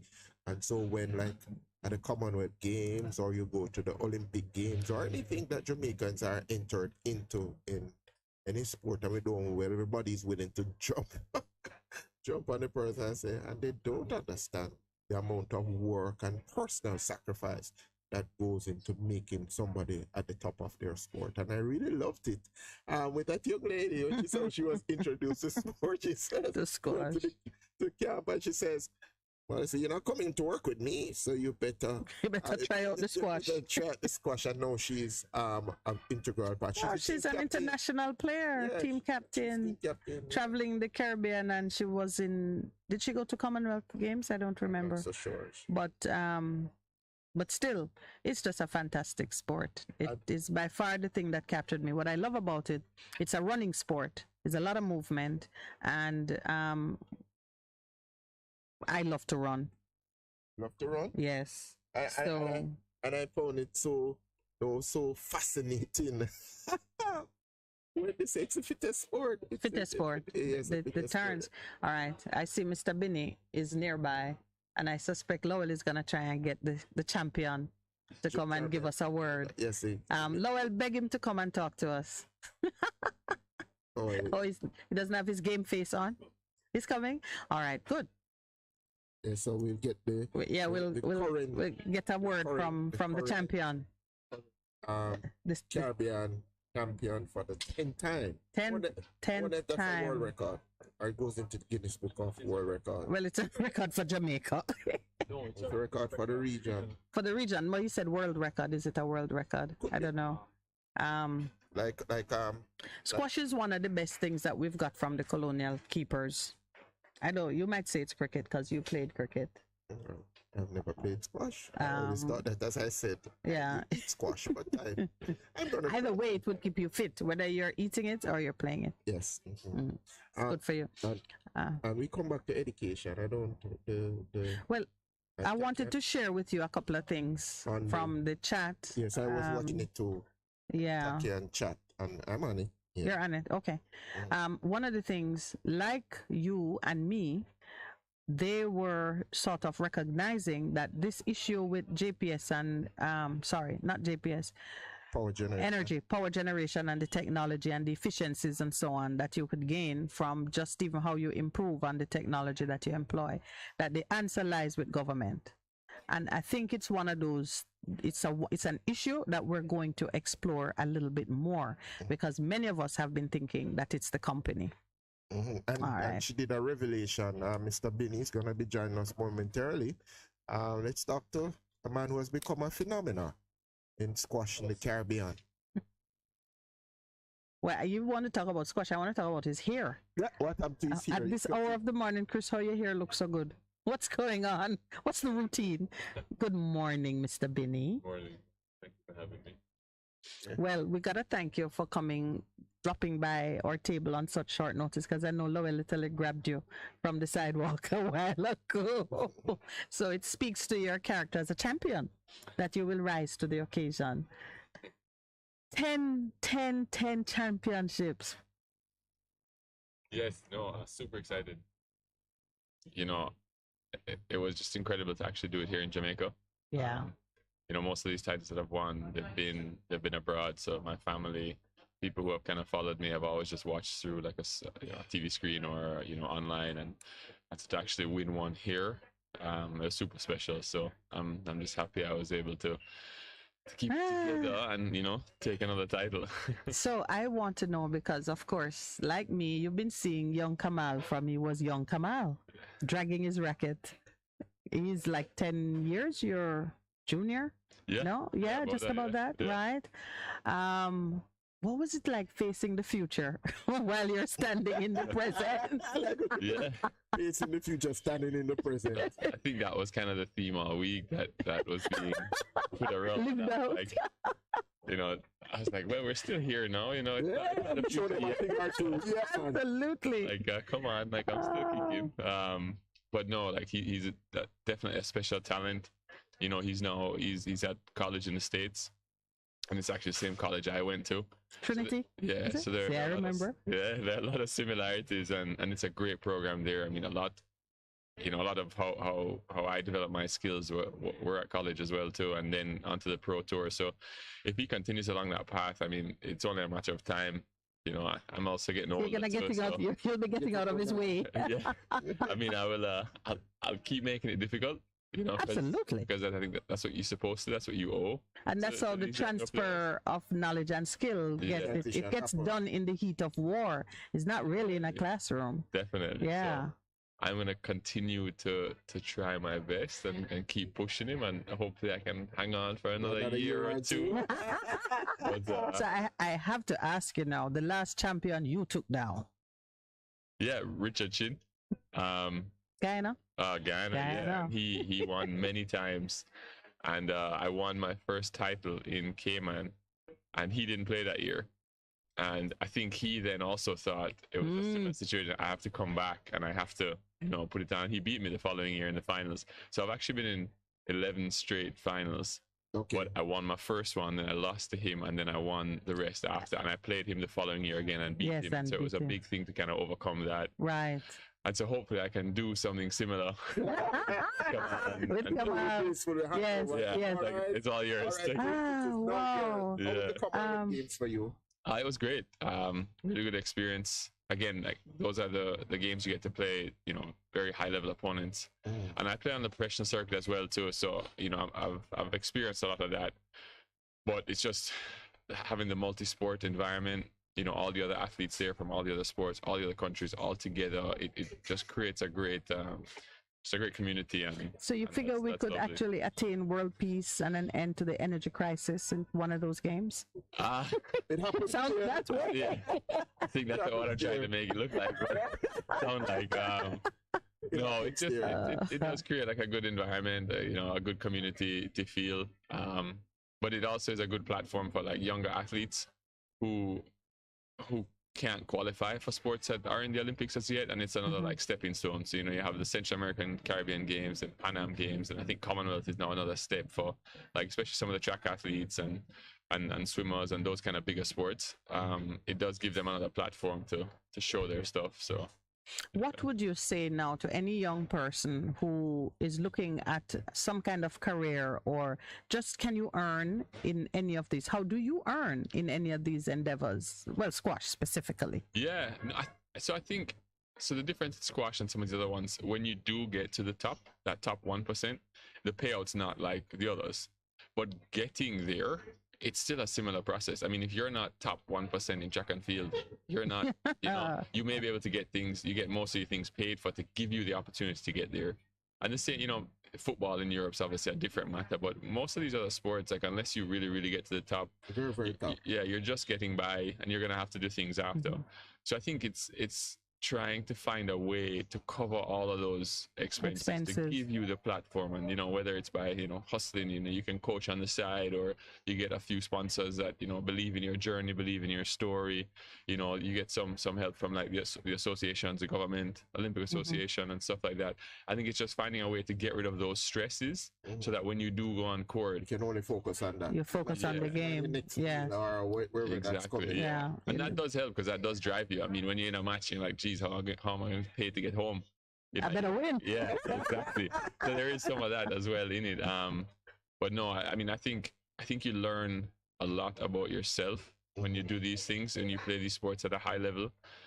Just the adversity you have to overcome on a daily basis, the stress you have to put your body under. It's not just kind of showing up and having fun. I mean, it becomes a full-time job. Waking up in the morning, stretching, training, stretch, physio, back to training, coach, watch your videos, go to bed, and it becomes a strict routine because it's not just showing up at the office and then starting. It's a 24/7 thing. What you eat and how much you're drinking and when you're sleeping and so like those kind of things. I think you develop life skills from those, and then how to overcome struggle and stuff like that. And I think that is the real value. That's the real university of life. Yeah. Okay. One of my strongest memories of you, we were at, I think it was Casa in Trinidad, and you were playing and your toes were bleeding. Do you remember? I think so, yeah. He kept playing. Yeah. I see blood from my toe, and that's it. Please bring in the paramedics. What drives you to the point of blooding your toes? I think you think about being focused in the present, and like I think in that situation, like I've always had trouble with my feet, like I just wish I had different feet, but like always getting blisters and the nails falling off and cuts, and I think it's just the desire to win. So I always was super competitive, and I think that's what. Oh, I remember that too, but I won't share that memory.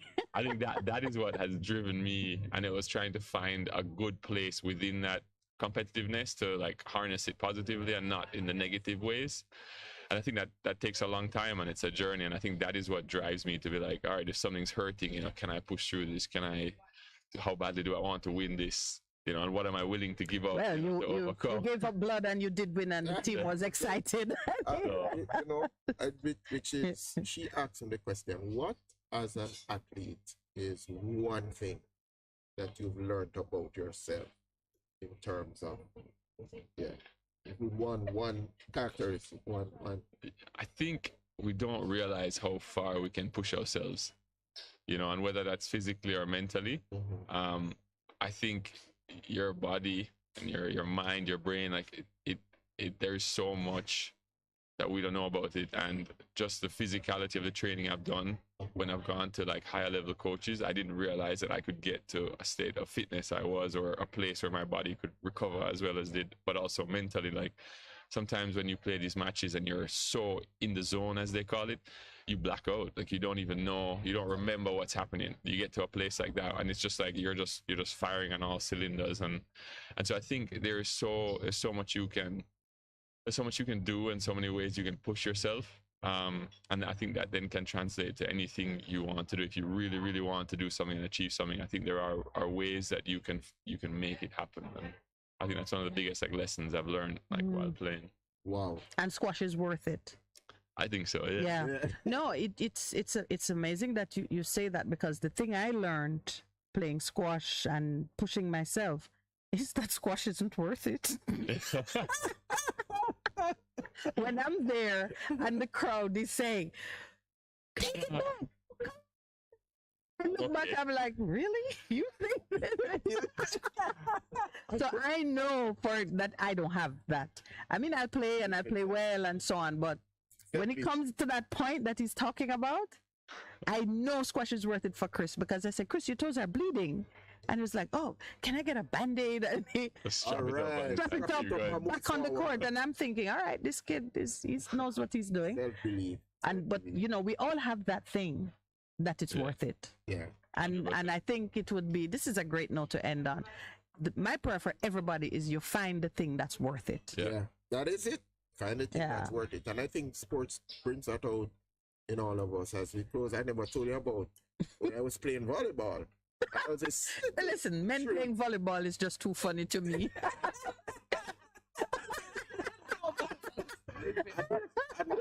I'm this height, and I went up to block, and he spiked the ball right in my face. Somehow it got through the block, and I was stunned, and I was staggering, and the coach said, "Come off." All of your stories, listen to me, all of your stories involve trauma. Yeah. Yes, come on. And then he said, "You're all right now? You're all right now?" I said, "Okay, you can go back on." I said, Let me tell you, Percy don't have one good sports story that don't involve trauma. Christopher, thank you very much. No, thank you it's always a pleasure. Thank you and having watched you grow in squash, squash is a game I love, and you love it more. So all power to you. Thank 10 you. times champion. That's gotta feel good. And you gotta say hi to your mom. Not only is she your look-alike, but she's been one of your strongest supporters. She has, from the get-go. No, I'm just thankful for everyone. It's been a long journey. All right, my brother. We'll be here to watch you play a little bit more. You're not playing today. You're playing today? Tonight. Team event all week. The men's team event. We have a good chat. The ladies unfortunately lost their first match yesterday. The men won their first match. And the vets also won. So we have a good chat. Yeah, have a good time. Yeah. All right. Ready together for Team Jamaica. Team Jamaica. Chris goes, he has tattooed on his. Hey, Chris is made in Jamaica. Made in Jamaica. Yes. All right. Take care. Bye. Yeah. Is this where we say goodbye? Is this it? We're wrapping up? Yes. Oh. It has been a wonderful morning. What do you say? Yes, it is. We make our own fun. And I've gone into my... You went into your box of stories that should never be told. No, man, it's a part of who I am. Seriously, they are fair. These are great stories. I tell you, when I fight the ball, I was stunned. Coach Saita says, "Time out." But I wanted to go back on. I want to go back man, you can't die on that note. All right. Listen, thanks to everybody for staying in there with us. Thursday mornings are fun for us. Not so much for you sometimes because we don't get to chat. But hey, let's hope that Monday morning we'll remember some of these things so we can share it. Have a great weekend, everyone. Thanks to those back at the studio and right here on site at Ligani Club. Thanks, of course, to the Ligani Club family for hosting us and giving us the opportunity to interact with the international players from the Caribbean area. Yeah. Percival, thank you for the story. You've been the additional thing to the bucket. Yes. Today. Bless you. Have a great weekend. Bye.